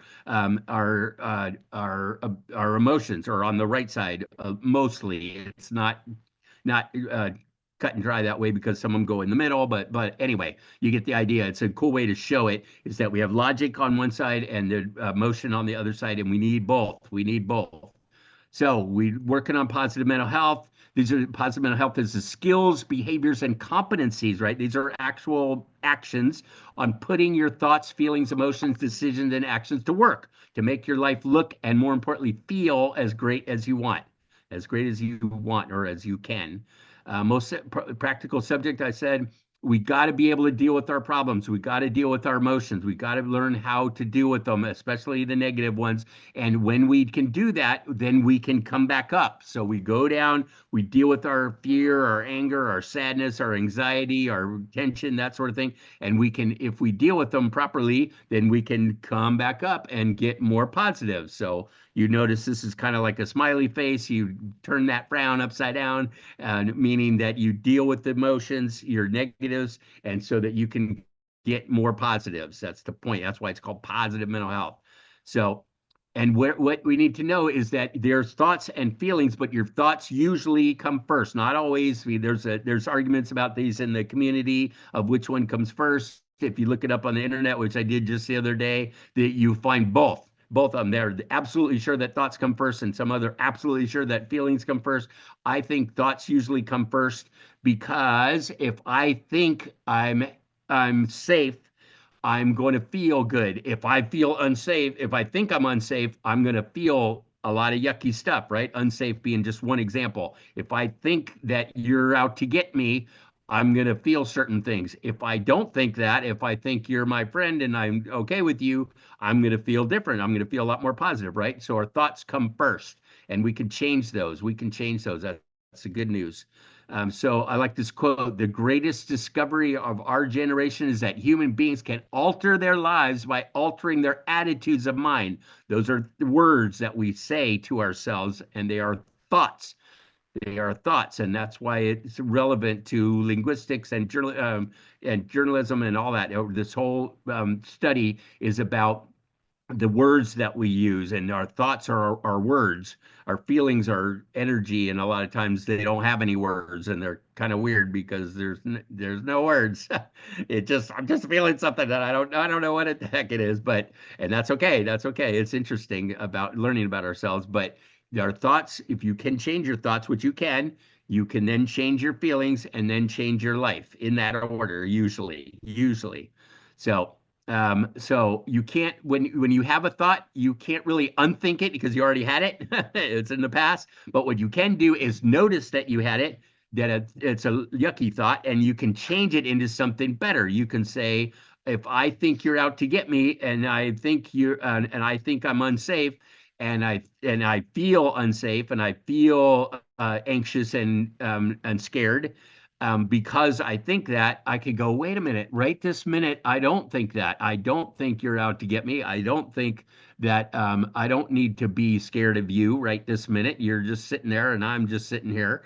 And so I can be okay. And so I can adjust my thoughts. I can, what I call, spin it to win it. I can have a negative thought and I can look at it and I become aware of it and go, you know what? I don't like that thought. I'm going to have a better thought. And we can consciously create thoughts. We do it all day long at school and work. We create thoughts. We consciously decide what to think. And so we can do that. And if you think different, you will feel different pretty much every time. So try it. But our thoughts, you got to hear them and then change them. So here's some of the negative thoughts. We're trying to change them into positives, negative emotions, into positives. And so that's what we'll talk about this in a minute. This is Paul Ekman. If you guys know about the movie Inside Out. It's a Disney movie, super popular. The Inside Out 2 just came out. It was the #1 animated movie of all time. It was just came out this summer. And it's a really good movie. If you haven't seen it, there's another slide on it later. But Paul Ekman was the consultant to Inside Out movies to Disney. And this is some of the stuff you can analyze your emotions, which is pretty cool. When I saw this graphic, I'm like, that's cool. How did it come on real fast? The onset. How did it come on real fast? How intense is it? How long is it lasting? Is it kind of going down over time or is it going up over time? How often are you having it? That kind of stuff. So you can look at your thoughts. This is part of the meta study, and the meta emotions is studying yourself and what's going on inside of you, and you can analyze it and look at them and learn more about you and what's going on for you, so that you can manage you. And all of this costs exactly the same amount. Nada, nada. So try that. So we're calling it peace education now. So these are the 3 basic steps to it. They're the basic skills. Krishnaveer mentioned name it to tame it. That's one of my favorites. We start there.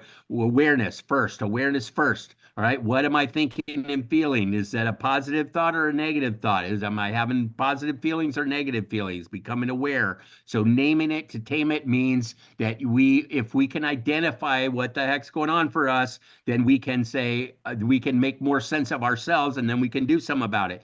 Sometimes Fritz Perls said awareness per se can be what's the word, healthy. What, I forget the word that he used. Anyway, you can learn, you can change your life just by becoming aware of it first. So name it to tame it. Identify what you're thinking and feeling, and then the second step is spin it to win it. If you don't like what you're thinking and feeling, you can change it. You and only you can change it, and that's good. That's really good news to me. That's the best news on the planet. Actually, is that I'm in charge of me. I'm in charge of me. That I can spin it. That I can change it.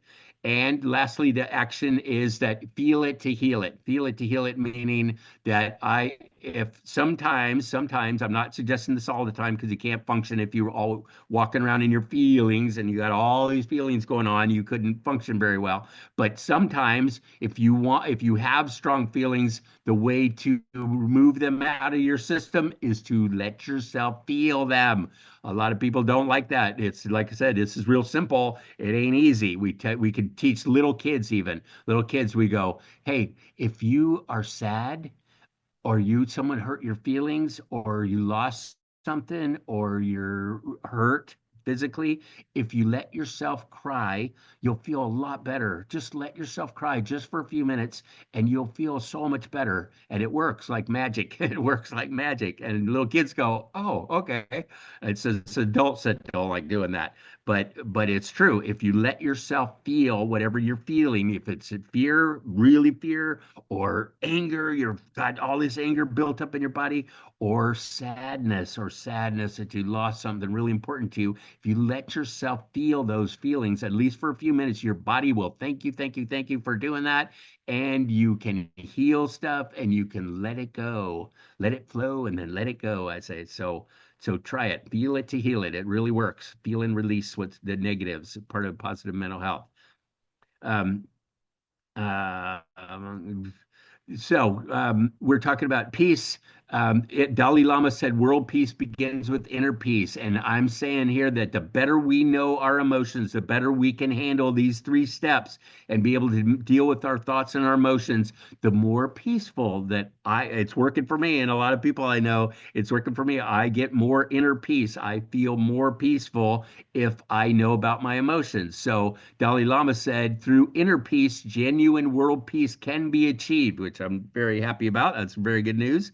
The importance of an individual responsibility, meaning you are in charge of you, and if you understand about you, then it's clear. An atmosphere of peace must first be created within ourselves, inner peace, then gradually expanded to include our families, our communities, and ultimately the whole planet. Cool, right? So that's why we're teaching this. That's what the point of our nonprofit is, to try and create world peace. And I think world peace starts with inner peace, and inner peace starts with emotional intelligence and positive mental health. So that's why we're doing this. That's why we're here. Um, there's different kinds of peace that these are all teachable skills too. There's inner peace inside just me, my relationship with me. There's interpersonal peace, my relationship with you, one person. I can get along with one person. I can learn how to do this. That's we.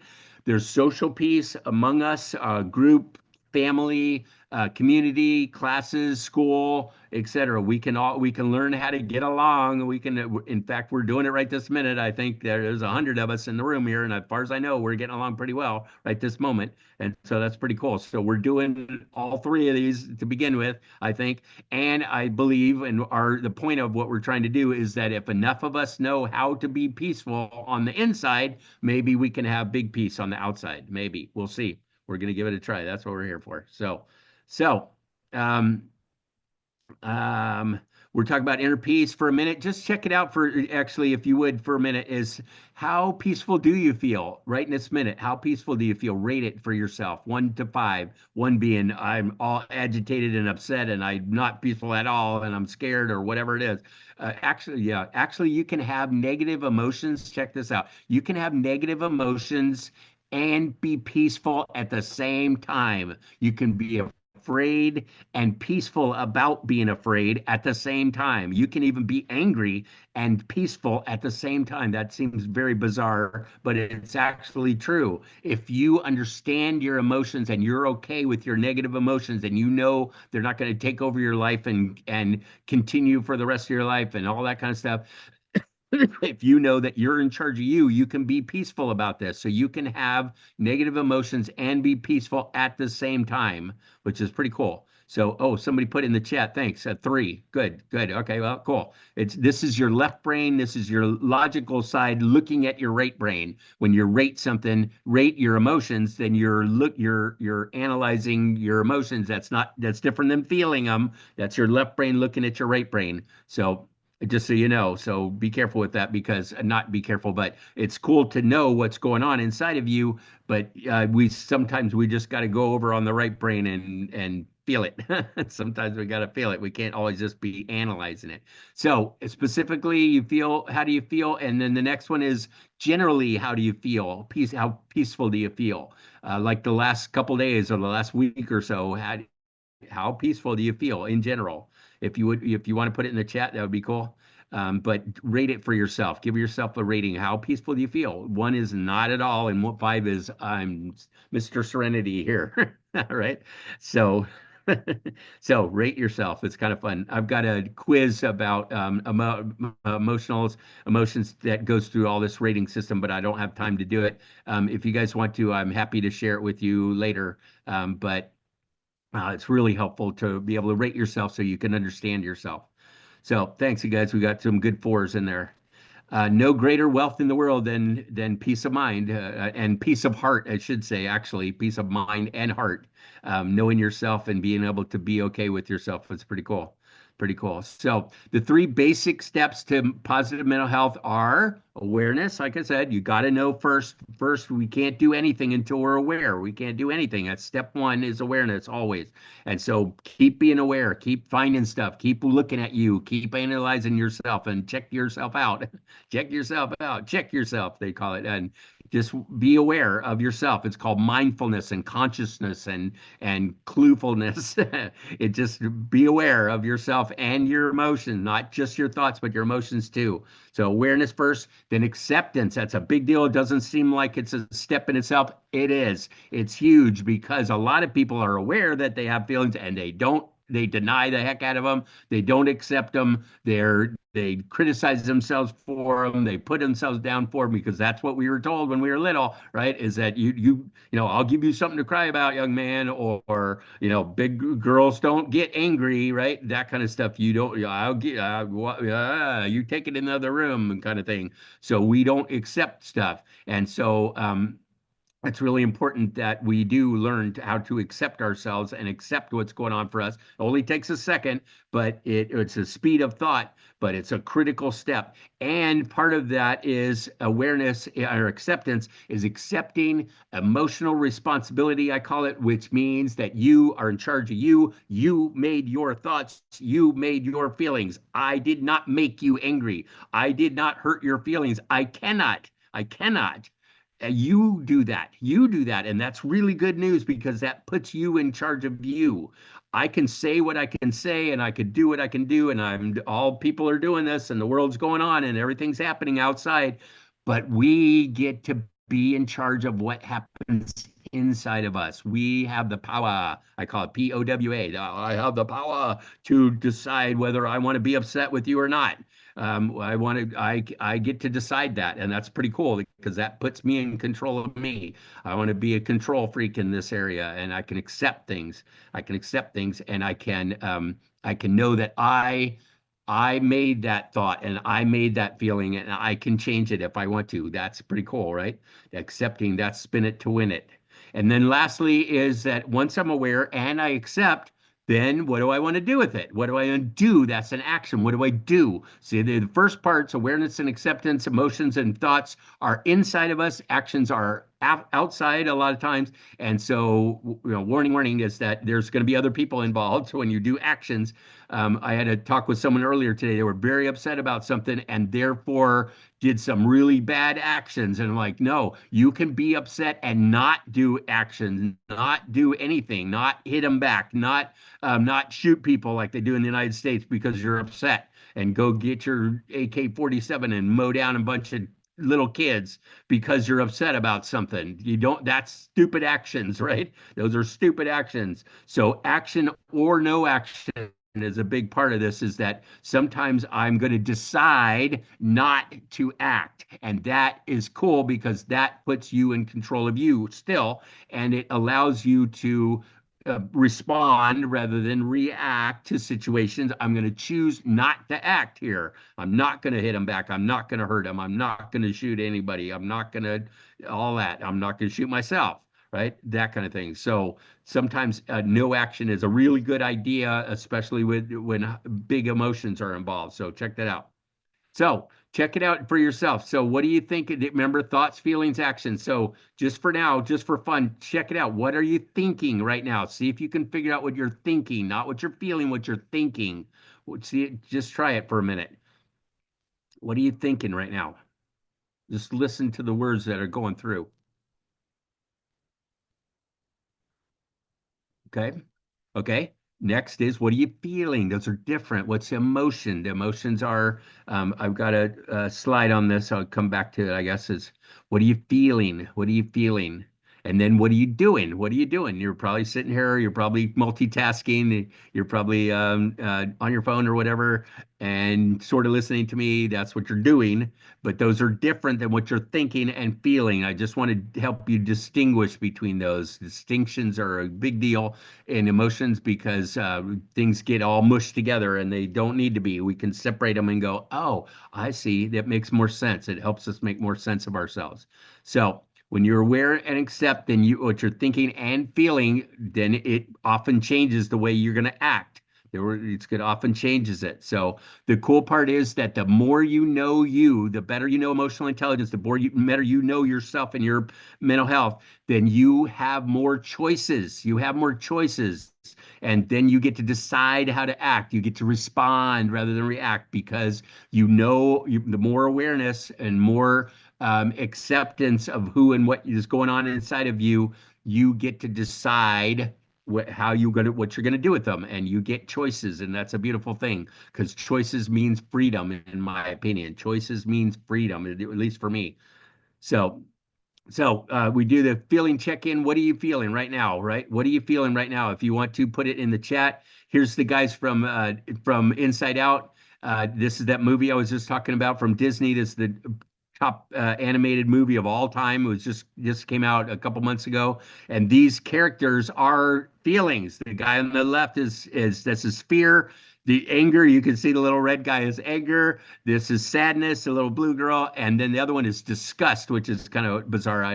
I have some challenges about that being one of the core feelings, but she's a great character because a lot of kids these days disgust is a big deal. And the lady in the middle, the star of the movie, is joy, is joy. And so that's what we're working on. I love it that also that little anger guy, he's just awesome. He gets all fired up and his hair and it's like that's what anger looks like. And so people who've never talked about anger before, which most people now have like a little picture of what anger looks like. And so that's what anger dude is. So anyway, so those are helpful. So also on 6 seconds, there's this thing called Plutchik's wheel, and it's probably hard for you guys to read, but there's a lot of words. There's a lot of words. There's in the English language and all languages. There's a whole bunch of words about feelings, and it's really helpful for us to be able to understand and know what the heck's going on inside of us. So see if you can identify, and you can feel more than one thing at a time. And so this is where that name it to tame it comes from. You notice what you're feeling, and then you go, oh, I see, and then you make sense to you. That's a big deal. All right. This also is on 6 seconds. This is Plutchik's wheel. They've got a cool interactive deal now. You can click on one of them and it shows you what's opposite. It shows you there's a matter of strength of whether you feel it a little bit or medium amount or a lot and that sort of thing. So it's really helpful to understand it better. Here's one we use for the kids that we have lots of teachers will ask the kids they'll go around.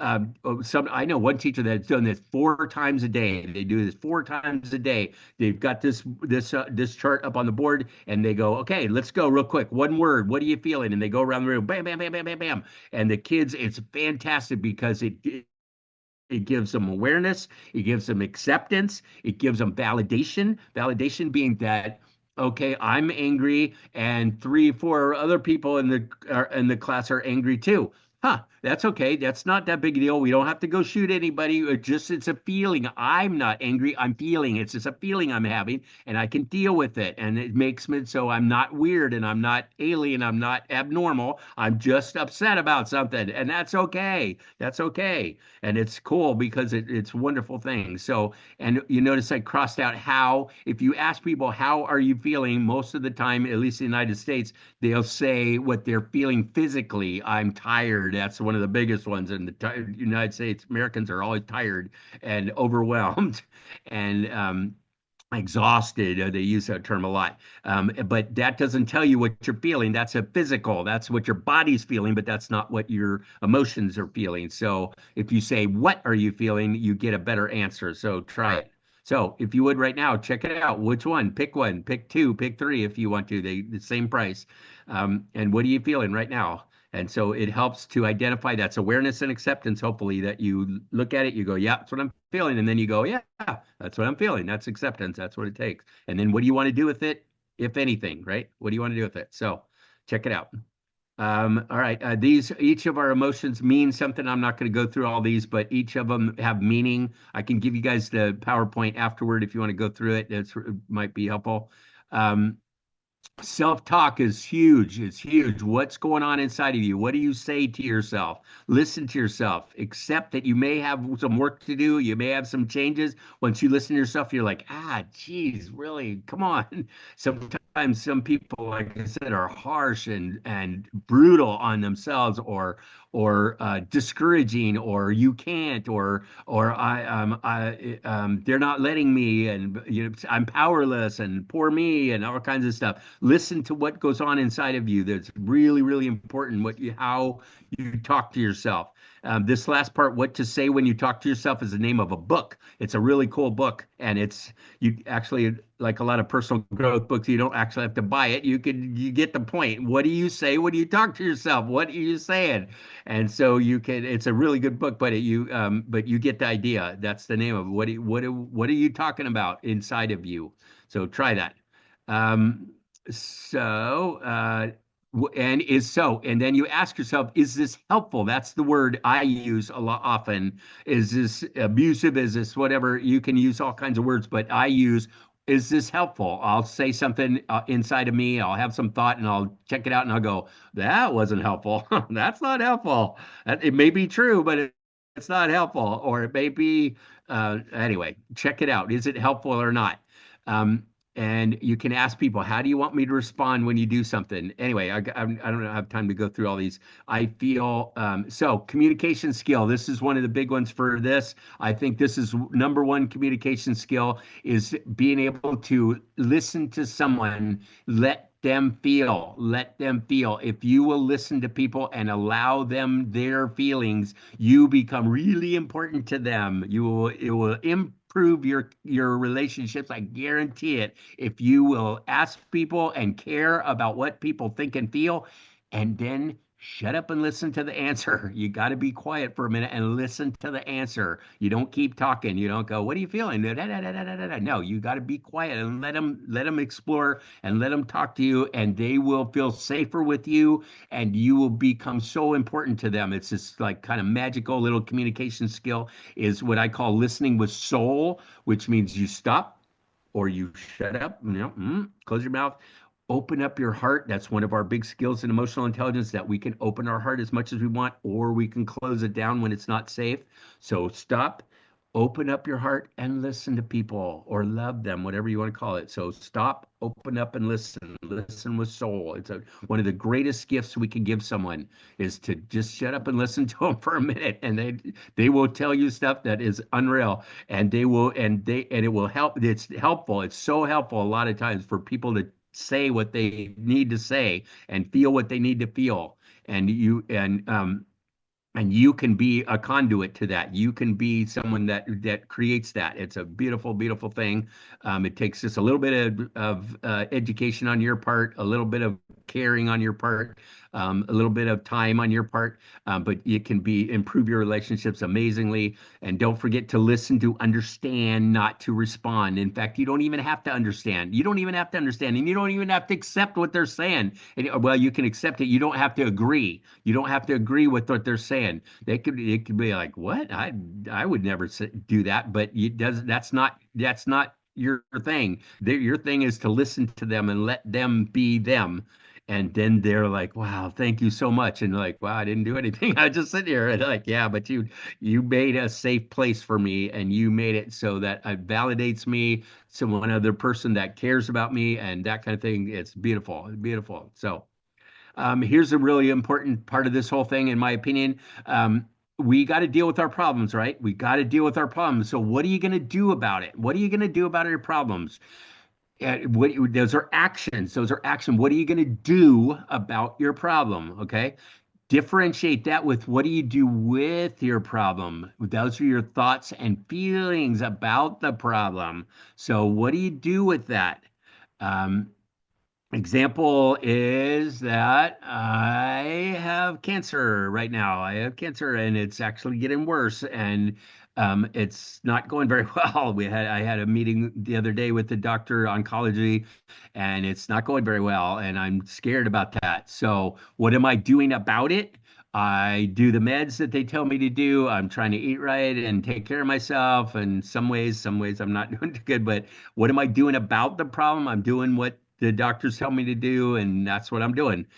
In between there, however, what do I do with that? What do I do with the fact that I have an incurable fatal disease? What do you do with that? What do I do with that? I'm asking myself. I have to deal with this on a daily basis, and that's where this question came from, because a lot of times I can't do anything about it, but I got to do something with it. I got to do something with it, or I'm in trouble.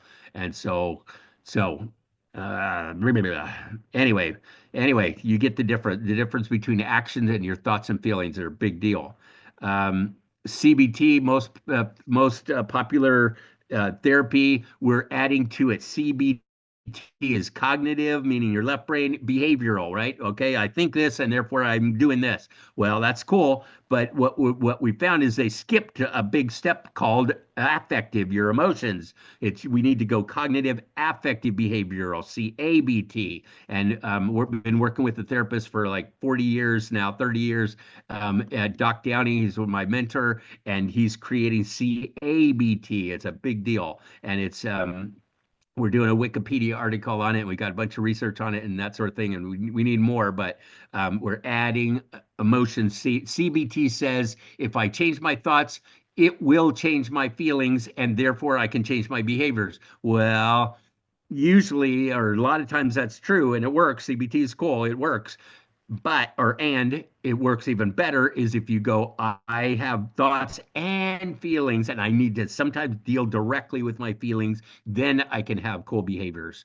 So if I study myself better, I can think better thoughts, I can believe better beliefs, I can feel better feelings, I can make better decisions, I can take better actions, I can get better results, and I can live a better life, all for no charge whatsoever. And I can even, there's studies are showing now you can make more money and you will be happier and you even live longer if you know about your emotions. It's wild. It's really true. So it's like I said, it's more important than we ever imagined. But all this stuff on here, you could change all this stuff on in your own life for free by yourself. It's more fun and or more productive with and more effective with someone if you get some help or someone else that's safe and doing it with you. But you can do it by yourself. You can do this all by yourself, all by your lonesome. You can make better choices. You can have more freedom. You can have more personal power. You can have more love in your life. You can create more intimacy by opening your heart. You can feel more alive instead of just making it through the day. You can get better results. You can be more successful. You can become a leader of your own life and your family and your work, whatever. You could do all that's about positive mental health. You can get some more self-esteem and self-care and have some purpose in yourself. You can get more peace. You can create better teams. You can get better relationships, on and on and on. You can heal your pain and your anger and sadness from your past and your trauma. All this stuff by learning more about your emotions. All this stuff is pretty wild. So this is about past, present, future. Again, awareness and acceptance. If you're depressed, you're living in the past. If you're anxious, you're living in the future. Fear is about future. If you're at peace, you're living in the present, right?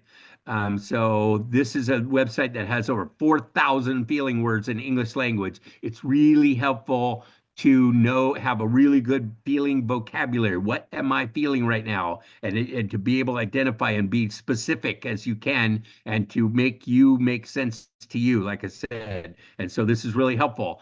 And so it's helpful to know all these words. And it's also helpful, in my opinion, in my experience, is to sum it up, to make it really simple. There's too many choices. Sum it up. The positive ones are joy, peace, and love. Those are different and they got to be handled differently, but that's what we're going for is joy, peace, and love. What we got to do to get there is be able to handle our big three negatives, which I'm saying are fear, anger, and sadness. If you can deal with your biggest fears, your anger and your sadness in your life, if you can deal with those three, just those three really well, there's like nothing that life can throw at you that you can't handle. It's a beautiful thing. So get good at these three and kind of sum up whatever it is that you might be feeling, probably can be summed up into one or many or a combination of these three. And then and you want to get good at these three, and then you can be able to do most anything.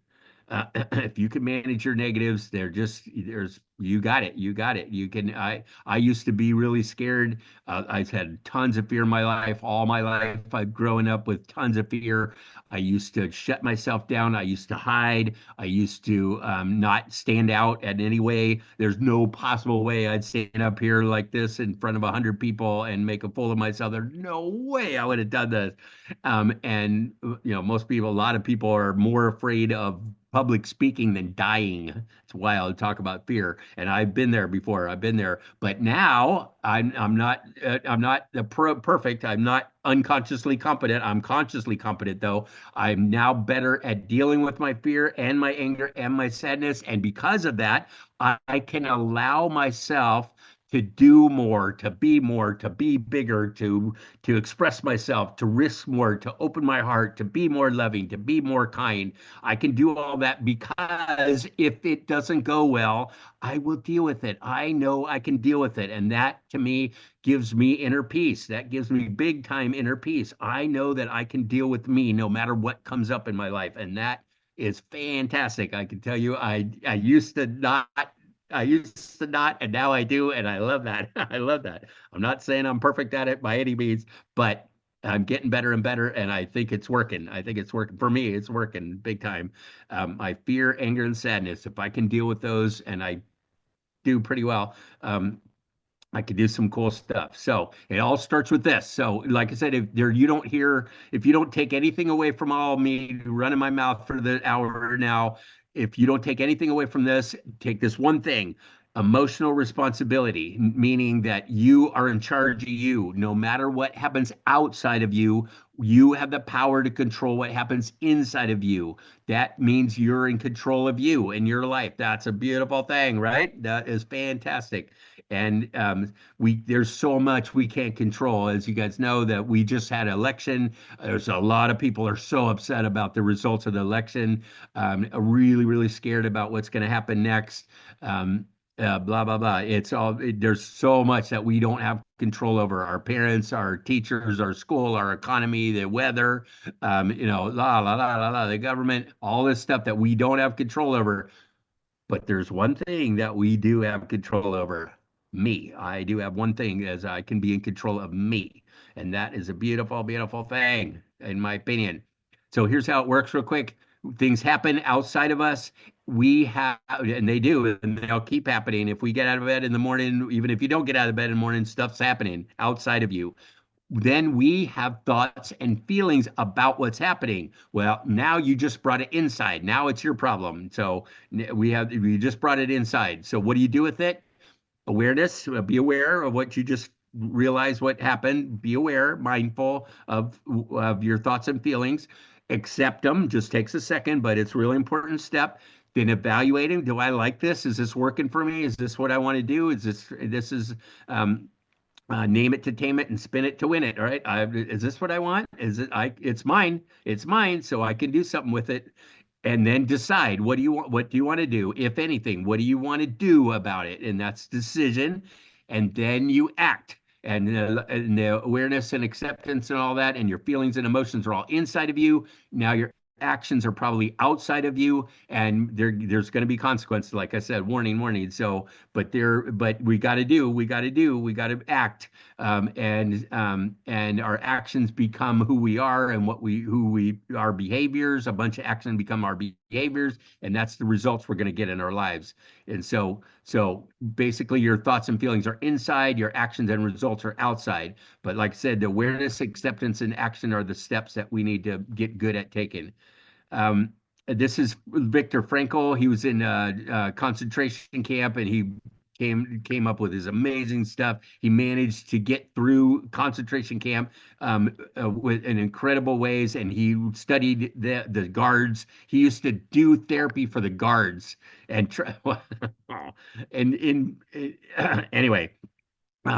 He said between the stimulus and response, there's a space, which means when stuff happens outside of you and how you respond to it, there's a space.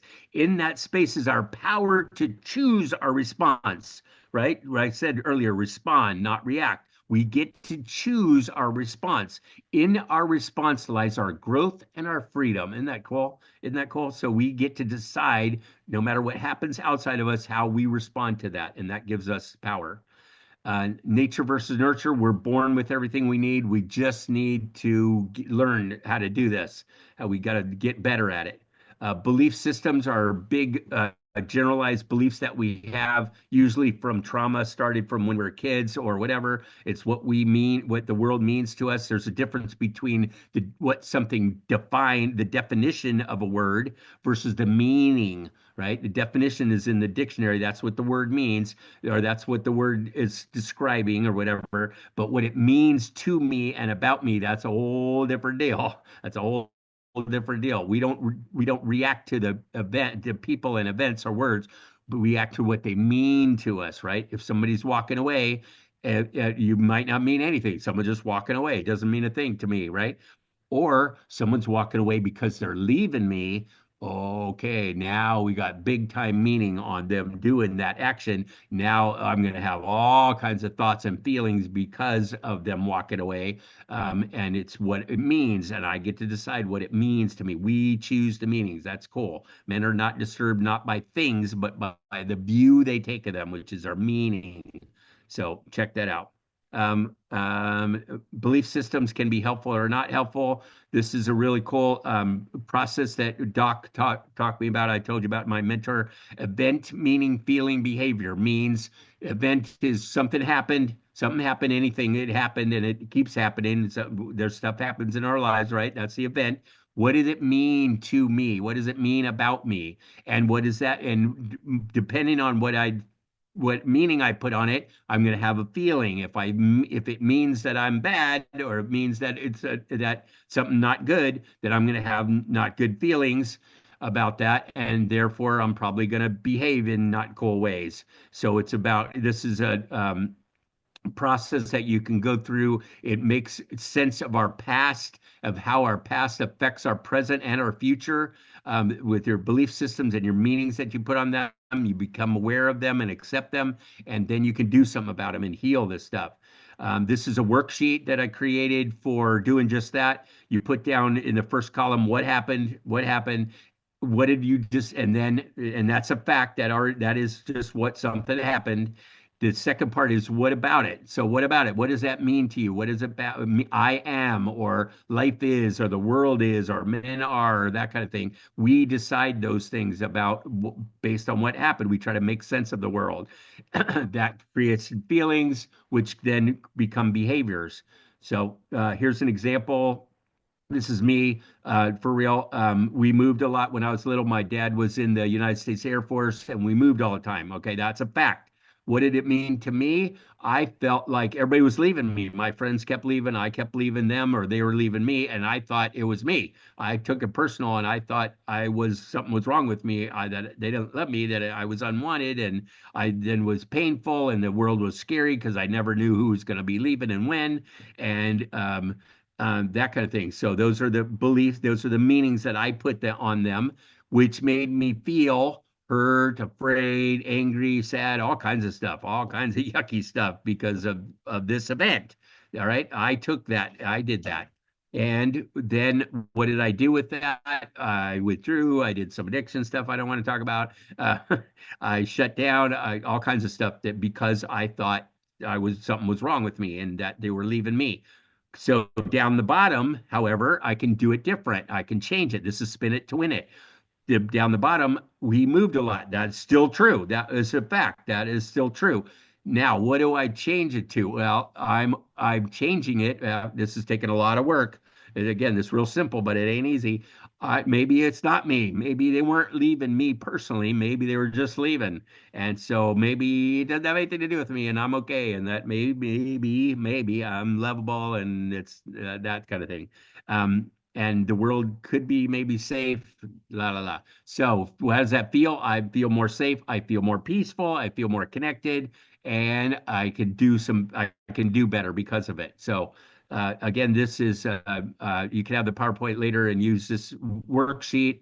Happy to share it with you. I got a bunch of them. I've had people this worksheet change your life. Change your life. You go through these, do a couple of them or a bunch of them. I had one lady did 35 of them. 35 of them. She filled this out. She's like, okay, when this happened, I took this from it and it made me feel all this stuff and I did all blah, blah, blah. And she goes, but not anymore. Not anymore. I'm changing it. I'm changing my meanings. I'm changing my feelings. And she's like, she's going on. It's really fun. So this worksheet can change your life if you use it properly. So just wanted to share that with you. Empathy, number one biggest skill in emotional intelligence. I run a bunch of social media groups on emotional intelligence. We did a survey, and this was by far the biggest one. What's the biggest skill in emotional intelligence? Empathy, understanding other people, being emotionally honest with yourself. I already talked about the social. So this is feel it to heal it. Feelings expressed as intensely as they are felt in your body will reduce in intensity and are free to change. That's from Doc Downey, right? Feelings expressed as intensely as they are felt will reduce in intensity and are free to change. That's feel it to heal it. Let yourself feel sometimes and just scream or just cry or just curl up in a ball and realize how depressed you are or scared you are or sad you are, and just let yourself feel it just for a little bit. And then your body will thank you, and then you can let go of it, and you can go back to being happy and joyful and peaceful and all that cool stuff. But if you let yourself feel sometimes, a permission to feel, it's called, give yourself permission to feel, and other people, you can do some incredible stuff with your body and with your emotions. Um, Emotions, a lot of times you can't see what's going on, all kinds of stuff going on underneath the surface. Use I messages in your communications. This is about words. I feel, I think, I believe. It seems self-centered, but that's all you really know is what you think and feel, right? That's what you know. You don't know what other people, what's going on for them. So you got to be personally, emotionally responsible. I want, I expect, or I expected, I understand, I appreciate, I would like, stuff like that. Use I messages. It really helps in your communications. Um, Here's some things not to do, some of the words not to do. Don't be putting down other people. Don't be calling them names. Don't use sarcasm and judgments and threats and demands and guilt trips and pouting, all that kind of stuff. These are some of the stuff that in your relationships, if you can not do some of these, then you can get along a lot better with people. Um, Here's this is that listening with soul I was talking about. Stop, open up, and listen. I love this picture. This guy is just totally being there with her. He's just listening. He's got his whole body language toward her. He's not. It looks like he's just completely, making it safe, and she's expressing herself. And I just really like this picture shows a lot of how to do that, just be there. And that's what he's doing. He can help her change her life without saying a word, without saying a word. It's amazing. It's amazing. And she's like, thank you. Anyway, and to do that, you do not have to agree. I said this earlier. Acceptance does not mean approval. You can accept that she's feeling what she's feeling, whatever the other person is talking about, without approving of it. That's not your place to approve or not approve, actually. And listen for feelings. Listen for feelings. Sometimes the details of what's going on, what happened behind it, is irrelevant. What matters is what do you feel about it, and you can ask people. So, how does that feel? What's going on inside of you because of what happened, and let them talk about that. And once they talk about that, they're like, oh yeah, that I did, yeah. It just forming the words and having someone safe there to be able to put it into some kind of, make some sense out of it and say it, is kind of magical. It's a difference between complaining and venting, by the way. Complaining is venting is you feel it while you're saying it, feel it, let your body feel it while you're talking, and then your body will feel better. You and your body will feel better. It's cool. Um, Oh, and if people start crying, let them, let them. Don't try to stop them. Ask them what else, and you just be safe and you be real gentle and calm and come in closer and like, what else, what else is hurting for you? While you're in there, clean it all out. Go ahead, just let it all out of you. Doesn't have to be on me or anybody else. It's out of you. And if you can be there for people and just let them feel what they feel and let their body release some of this stuff, and this goes the same for you, is that your body is going to be very thankful and it's magical healing stuff. It's really cool. So what else? What else? This is pretty cool. A lot of people have big judgments about anger. This is from Aaron Gandhi. This Mahatma Gandhi was his grandpa, and he wrote this thing called The Gift of Anger. Gandhi thought anger was a gift, and he used his anger to change things, right? Especially for your country. He did some fantastic stuff because he was angry. He was angry and he used it properly. Anger can be a fantastic, wonderful, amazing thing, motivational, powerful thing. If used properly, it can be incredibly destructive and mean and all kinds of things and just and violent and all that if it's used improperly. But if it's used properly, anger can be a gift, which I think is pretty cool.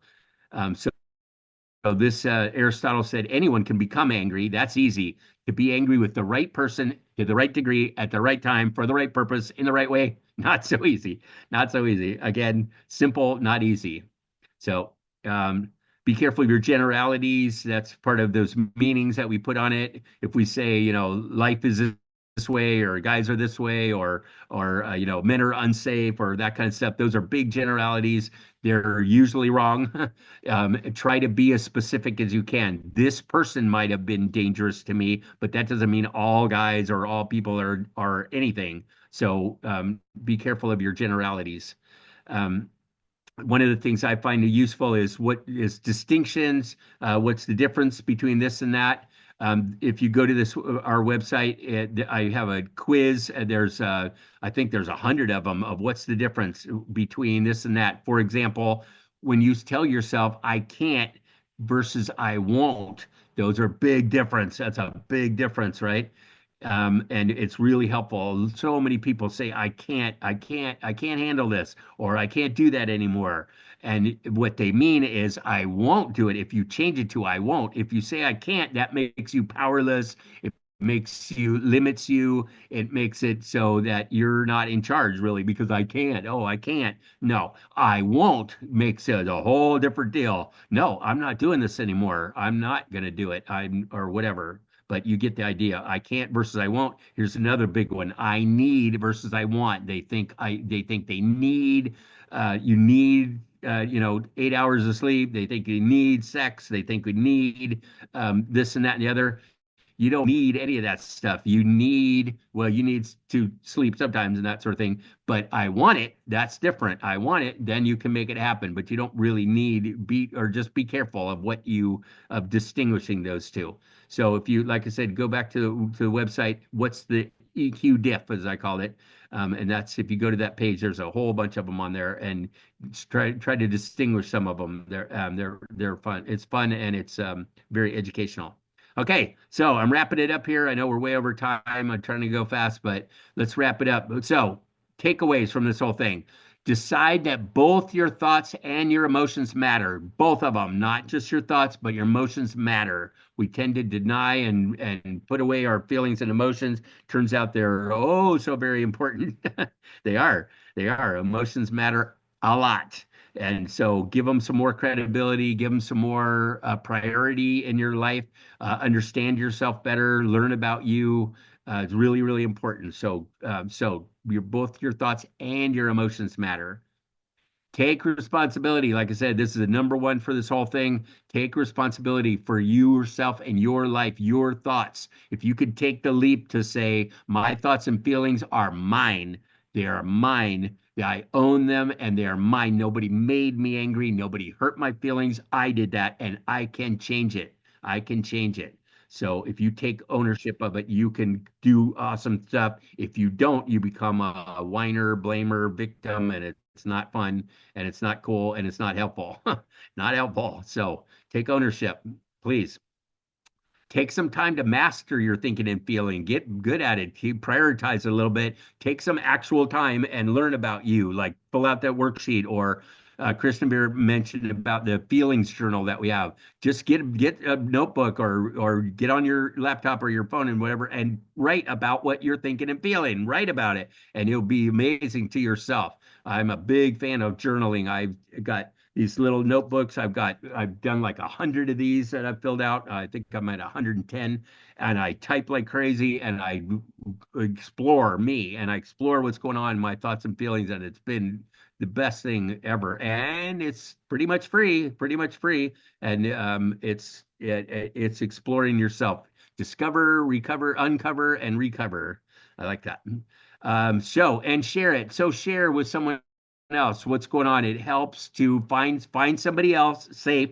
Safety is a big deal. I didn't have a slide on this. I should have. Safety, safety, safety. We're making it safe for ourselves. We're making it safe for others, and we're going to find people who are safe for us, with us, and be able to share with them. And you be safe for them too, and you let them and shut up and listen to them sometimes, and they shut up and listen to you sometimes, and make it safe. And share what's going on for you, with you, inside of you. What's happening? So it's really, really helpful. I call them allies. Create allies in your life. And then consciously build some peace and positivity. You can notice that you can be positive. You can be grumpy. You can be negative. You can be a butt, or you can be positive and have purpose and be loving and be a leader and that kind of stuff. It's up to you all day, every day. You get to decide. You have the choice. And so consciously choose positive, choose love, as a friend of mine puts it. I choose love. She has a big sticker on her desk. She says, I choose love. That's because she wants to. That's why, because it feels good. It's an awesome thing. And I can choose it, I could not choose it. It's up to me completely, every day, all day. So consciously choose to be positive. All right. So here's me, eqforpeace.org. Come check it out. We connect if you want to. Here's my email address, matt@eqforpeace.org. Here's my WhatsApp number. If you want to get in touch with me, and we're trying to change the world, teach the world, change the world, save the world, whatever you want to call it. We got lots of stuff to do. My first question always is, somebody wants to help. Somebody asked today, can I help? And I said, yeah. What do you want? My first question is, what do you want to do? Because there's so many areas that you can help to and do it, and you don't have to actually be connected with us if you don't want to, but do things positive for other people because it feels good. One of my hashtags is give to live.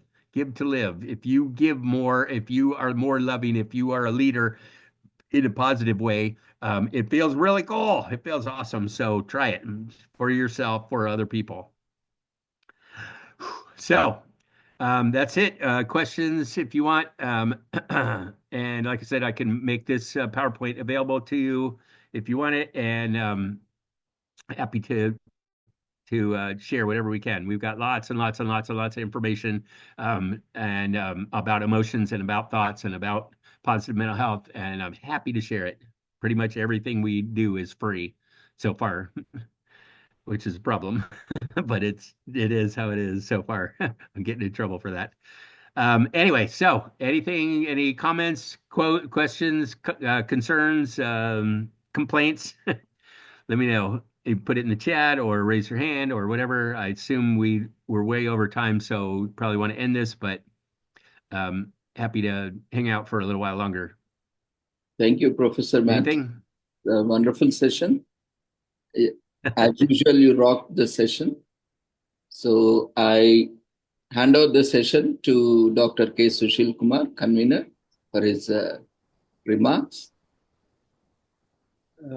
Thank you, Ravi, and that's a amazing and wonderful session by Dr. Challa, Krishnaveer, Abhishek, and Professor Matt. They have covered a lot of.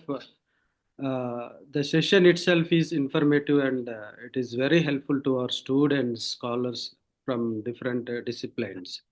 Now I invite the participant to ask the questions.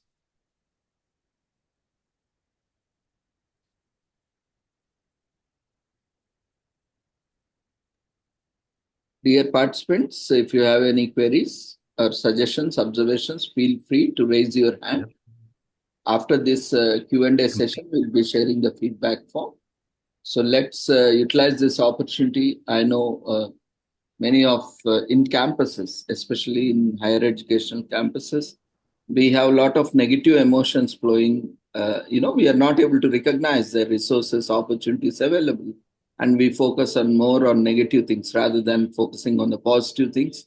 So this is a wonderful opportunity where we all, can focus and try to move on from negativity to positivity.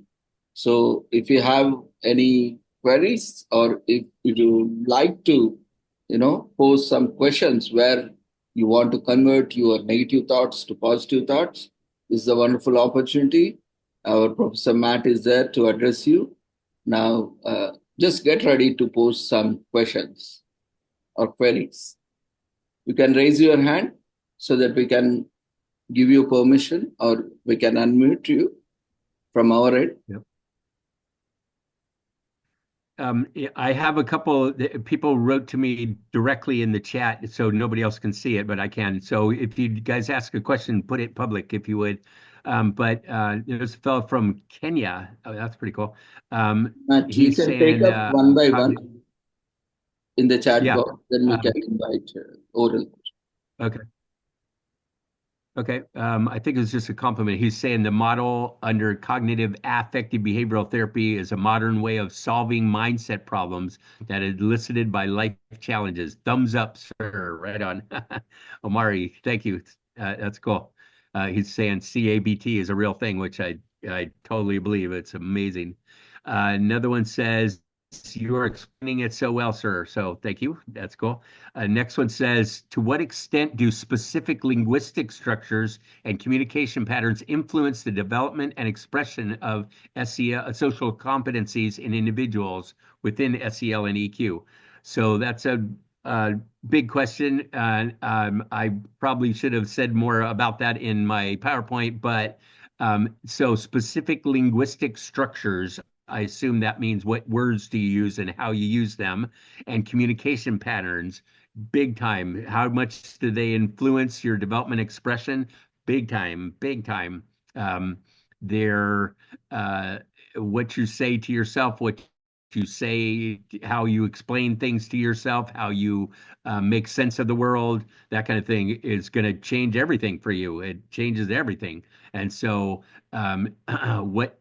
so be careful and change them if you don't like them, if they're not working for you. If you have a thought and you have a feeling, you go, is this working for me? And do I like it? Both. Those are different. So logic side says, does this make sense? Bum, bum, bum, bum, like on our logic left side.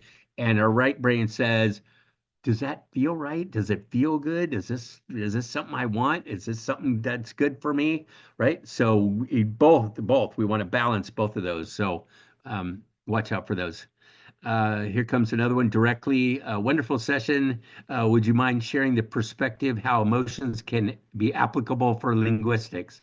Okay, well, they affect each other. They affect each other. Pradeep is asking.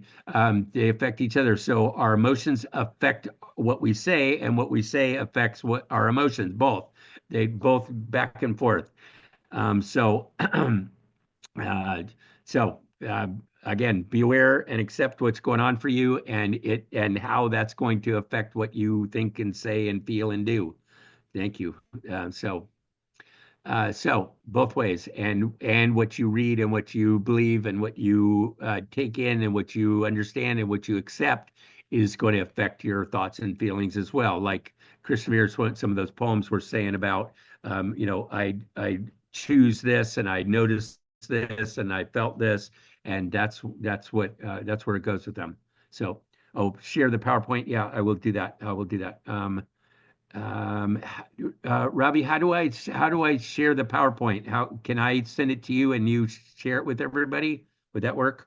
Or if you give me a couple minutes, I can give. We will I can share put it it on with Google the Drive. Give you a feedback link to it. form, Professor Matt. You share it to me in the email. Yeah. I will share it along with Yeah. the feedback form so that they can fill the feedback form and also get their certificate. Beautiful. Beautiful. Great. Okay. Anything else, you guys? Yeah, I think we ran out of time and everyone is waiting for the lunch. So we have one hand raised. We'll take it up. Go ahead. Yeah, Omari Kogai. Do you have any query? Kenya. Concerning the issue of psychology, emotions, and linguistics. Okay, speak. For instance, now when somebody is talking, how does linguistics or the arrangement of words and emotions correlate? Is there any perfect correlation concerning the same? Kindly clarify. Thank you. Omari, you are from which country? I'm from Kenya. Kenya. Okay. Yeah, over to you, Yes. ma'am. I'm saying, Yeah. before somebody utter any word, there are Okay. some linguistic models that the words or any articulation follow. Mhm. How does emotion affect the pattern of that model before the person says something?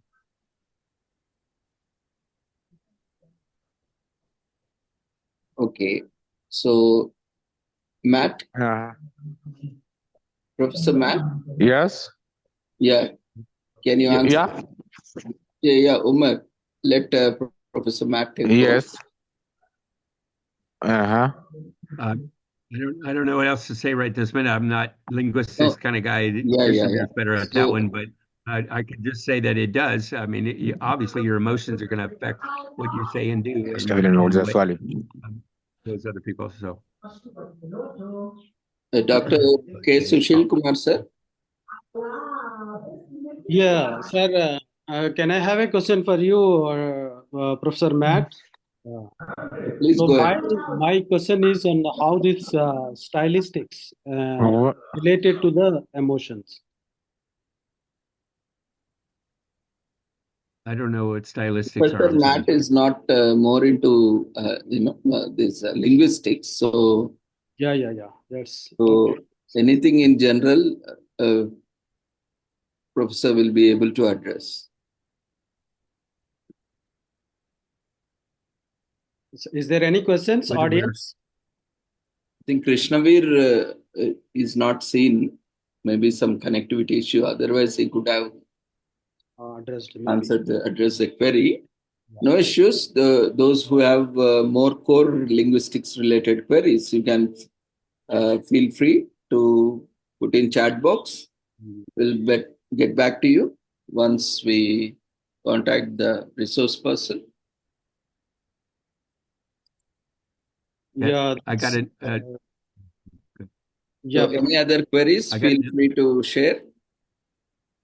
Here's one. Kambi said your views on over talking. So over talking could be that you're talking too much, but it could be also that you're interrupting people and you're talking over them, which are two different things. But I assume you mean over talking, meaning talking too much. So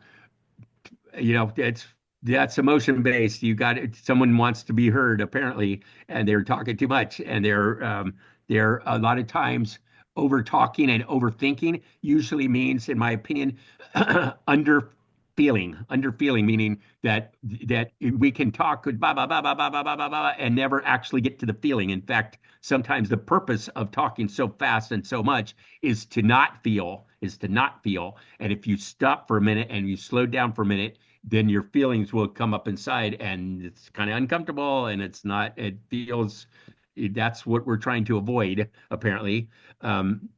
So a lot of people avoid their feelings big time and have their whole lives. It's one of the scariest things that they ever do is to feel, especially their negative emotions. And so they find really creative ways of not feeling. And one way to do that is to talk really fast and talk and keep talking, is to not feel. It seems like it'd be the opposite, but it works really well actually. And so if you are talking too much, or you're talking from a head level, we call it coming from your head only, that's to avoid feeling your feelings, and not particularly helpful, and not particularly effective, and it doesn't make for close relationships. It doesn't make for you being able to deal with your actual emotions.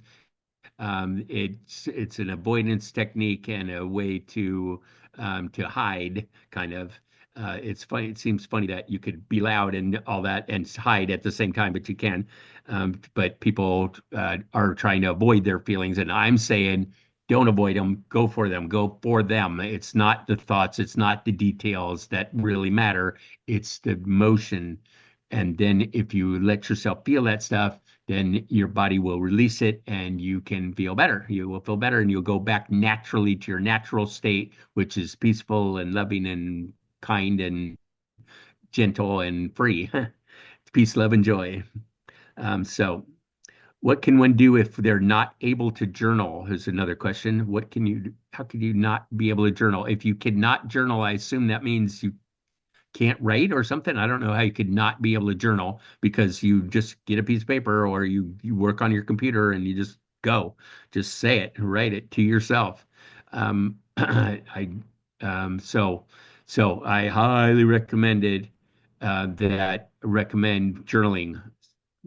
So I don't know much else that can stop you from it. I'm fearful of expressing. Okay. Kambi said, I am fearful of expressing. Okay. That's different. That's okay. That's awareness, right? You're aware now that you're fearful of that.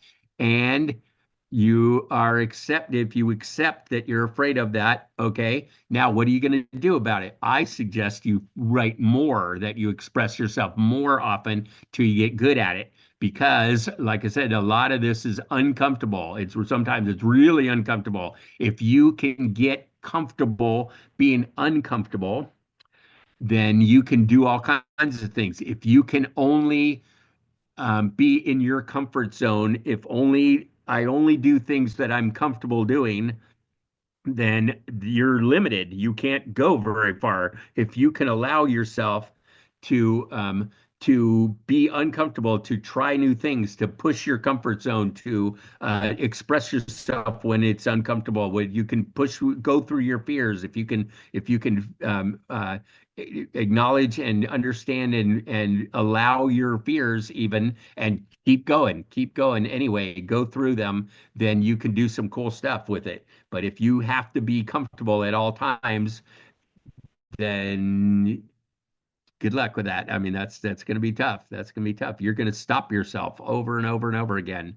So let yourself get comfortable being uncomfortable. And these emotions are definitely uncomfortable sometimes, and that's okay. That's okay. They'll get better. They'll get better.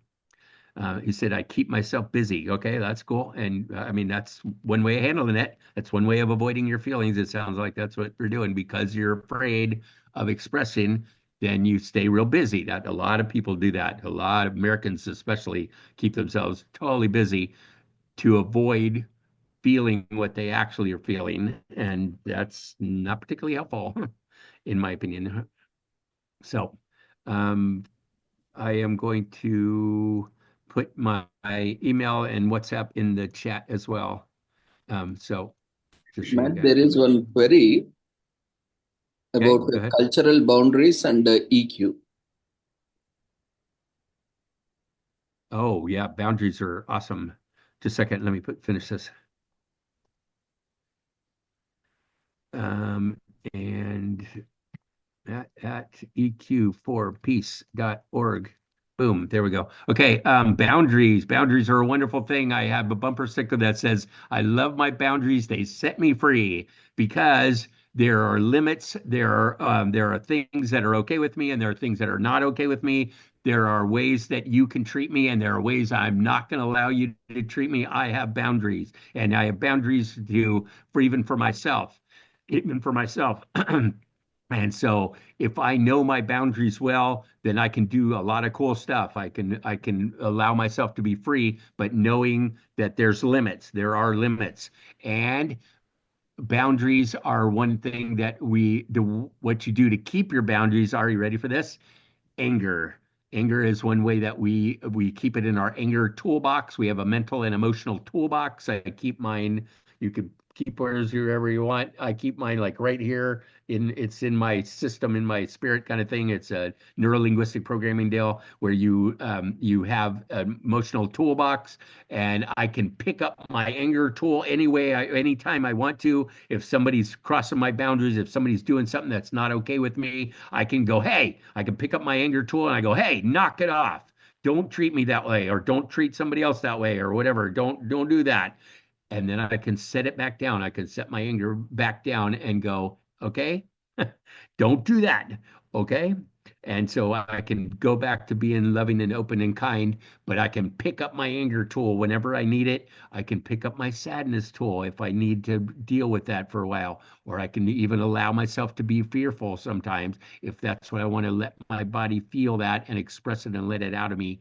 And so I can pick up those tools and use them, and then I can put them back down. Put them back down. I don't have to walk around like this all the time. I used to think because my boundaries weren't very good and I didn't know how to deal with my anger. I used to thought, okay, I gotta protect myself at all times. Watch out, watch out, watch out. Well, that gets old. It gets really old. Your body gets really tired of that, and your spirit's gonna really get tired of that.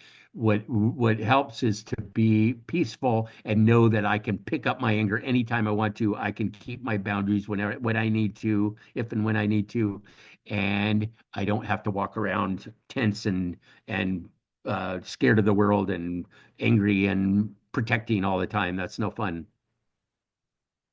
No fun at all. Thank you, Professor Matt. It was really wonderful Mhm. session. And Cool.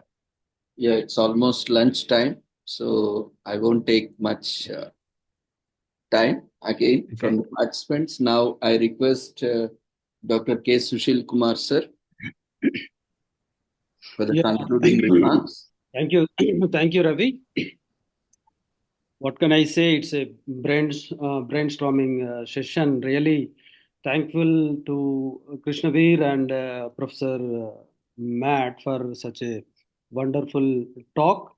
And Krishnaveer, he spoke on this science of anxiety and exit points, and he also spoke on the poetry therapy, poetry and voices, and how this poetry is the platform for expressing our emotions. And he also Yeah, touched cool. upon uh, coping skills and strategies, grief management, negative thoughts. Now, yeah, it is very relevant today because that younger generation and even the parents, they are not focusing on their children. Due to this low, uh, they are getting attempting suicide and all these things, so because of these negative thoughts, so the parents should be educated first, that because if one door, as Krishnaveer said, if done one door closes, there are 99 doors open for the human beings. Yes, he also spoke on emotions, the importance of the emotional literature in academics. So I really thank Krishnaveer for such a uh, informative talk, and also Professor Matt. He spoke on the various issues of this emotional intelligence, and due to lack of emotional literature, people are facing a lot of problems like violence, abuse, addiction, suicide, divorce, and physical and mental health. He also spoke on the domains of the EQ, like self-awareness, self-management, social awareness, and relationship management. So, uh, Professor Butt, he spoke on the three components of EQ, like thought, feelings, and actions. He also added that decisions in between that one. That's a wonderful thing, sir. Sir, emotional education is very important in colleges and universities. Yes, as you rightly said that these emotional education is very important for the introducing in the colleges and universities. So finally, uh, yeah, as Professor Matt said rightly, that change your thought, change your feelings, and that change your life, and ultimately it leads to the peace, world peace, right? So thank you so much, sir. So Department of Linguistics as organizing such kind of talks. Uh, uh, in a series of talks we are taking. So we are looking forward for more such kind of talks from you if you permit. So we'll arrange some more talks with you with your permission. Okay. And also we are going to conduct this clinical linguistics talk on clinical domain, clinical linguistics, and also forensic linguistics. So for that also, if you give a topic, then we'll arrange a talk on that one, sir. So thank you so much, and really our participants, particularly the students and scholars of Department of Linguistics, they are benefited with your talk, and it's vast and informative, and it's very useful for our students. And I thank both of you, Challa, Krishnaveer, Abhishek, and Professor Matt, for giving their valuable time and addressing the audience. Thank you so much. Over to Ravindra. Thank you, sir. Thank you, sir, Appreciate for your concluding remarks. So I take this opportunity to propose formal vote of thanks on behalf of Department of Linguistics.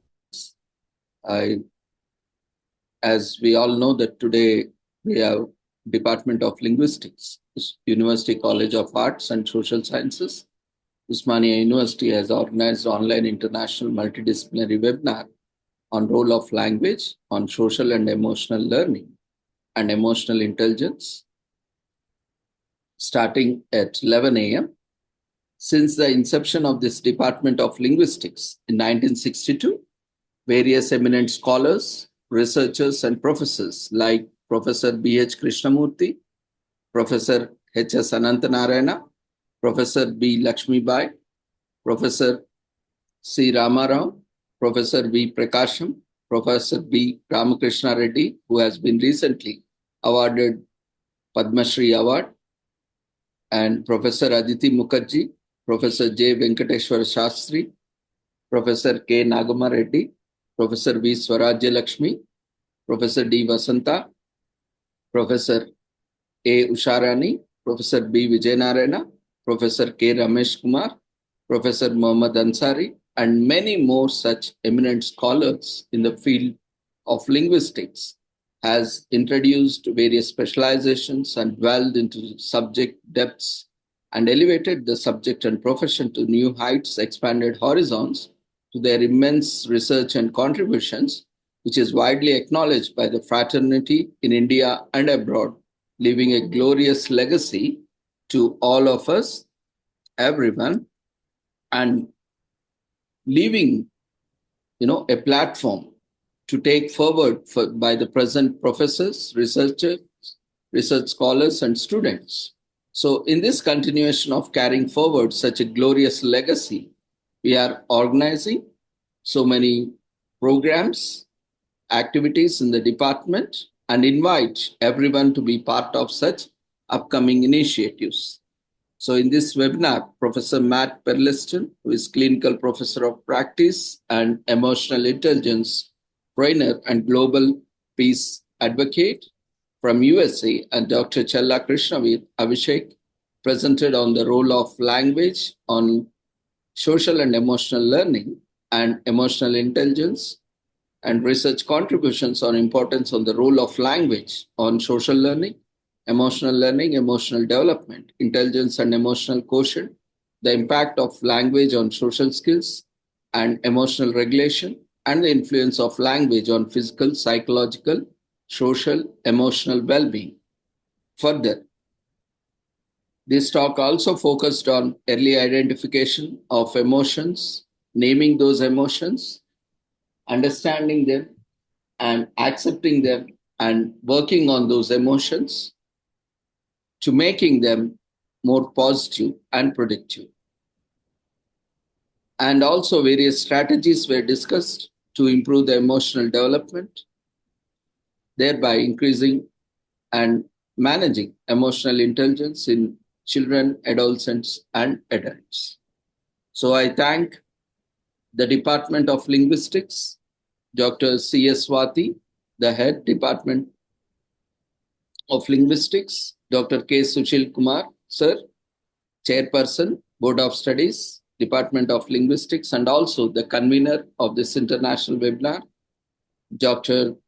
K. Balu Nayak, sir, who is faculty and also vice principal for University College of Arts and Sciences, and Dr. Professor C. Kasim, sir, principal, University College of Arts and Social Sciences, and Dr. Ram Shepherd Bivaneni, sir, Vice Principal, University College of Arts and Social Sciences, and everyone who have contributed immensely through your time and participation.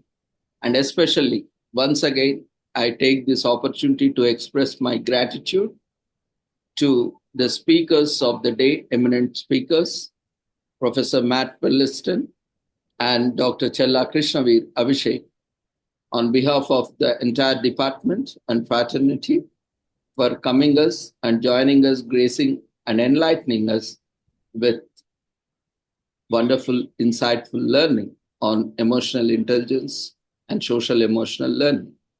Thank you once again. And I also thank the department for giving me this opportunity. And as usual, let's continue together the journey of happy learning even in future. Thank you. The feedback form has been shared in the chat box. We request all the participants to fill the feedback form to receive a certificate. YouTube participants, you can also fill the feedback form which has been shared in the YouTube chat. And those who could not join Zoom session can watch the entire session on YouTube and then provide your feedback form through feedback form so that you can receive your certificates. And we apologize, there was some initial problem in the Zoom servers where we couldn't immediately go live because that was beyond our hands. It was some technical problem at Zoom and YouTube connectivity. We apologize for that, but we ensure that the entire session is being recorded and the entire session will be put on YouTube for your participation in by the end of the day. So thank you once again, everyone, for joining us. And I hand over the session to Dr. K. Sushil Kumar sir, convener, for officially closing the event and any concluding remarks. Over to you, Dr. K. Sushil Kumar sir. Yeah, thank you, Ravi. And my special thanks to both of you, that Challa, Krishnaveer, Abhishek, and Professor Matt, for giving their valuable time for this talk. And dear participants, Department of Linguistics is going to organize more such webinars. So please do participate in such webinars, and we will be sharing the information regarding the upcoming events. And now it's the time to officially close the webinar. I'm declaring that this webinar is closed now. Thank you, each and everyone. And please collect your e-certificates sent to your email address. Thank you, one and all. Thank you all. It was fun. Happy to do more if you would like. Take care. Make your emotions a priority, please. You'll be glad you did.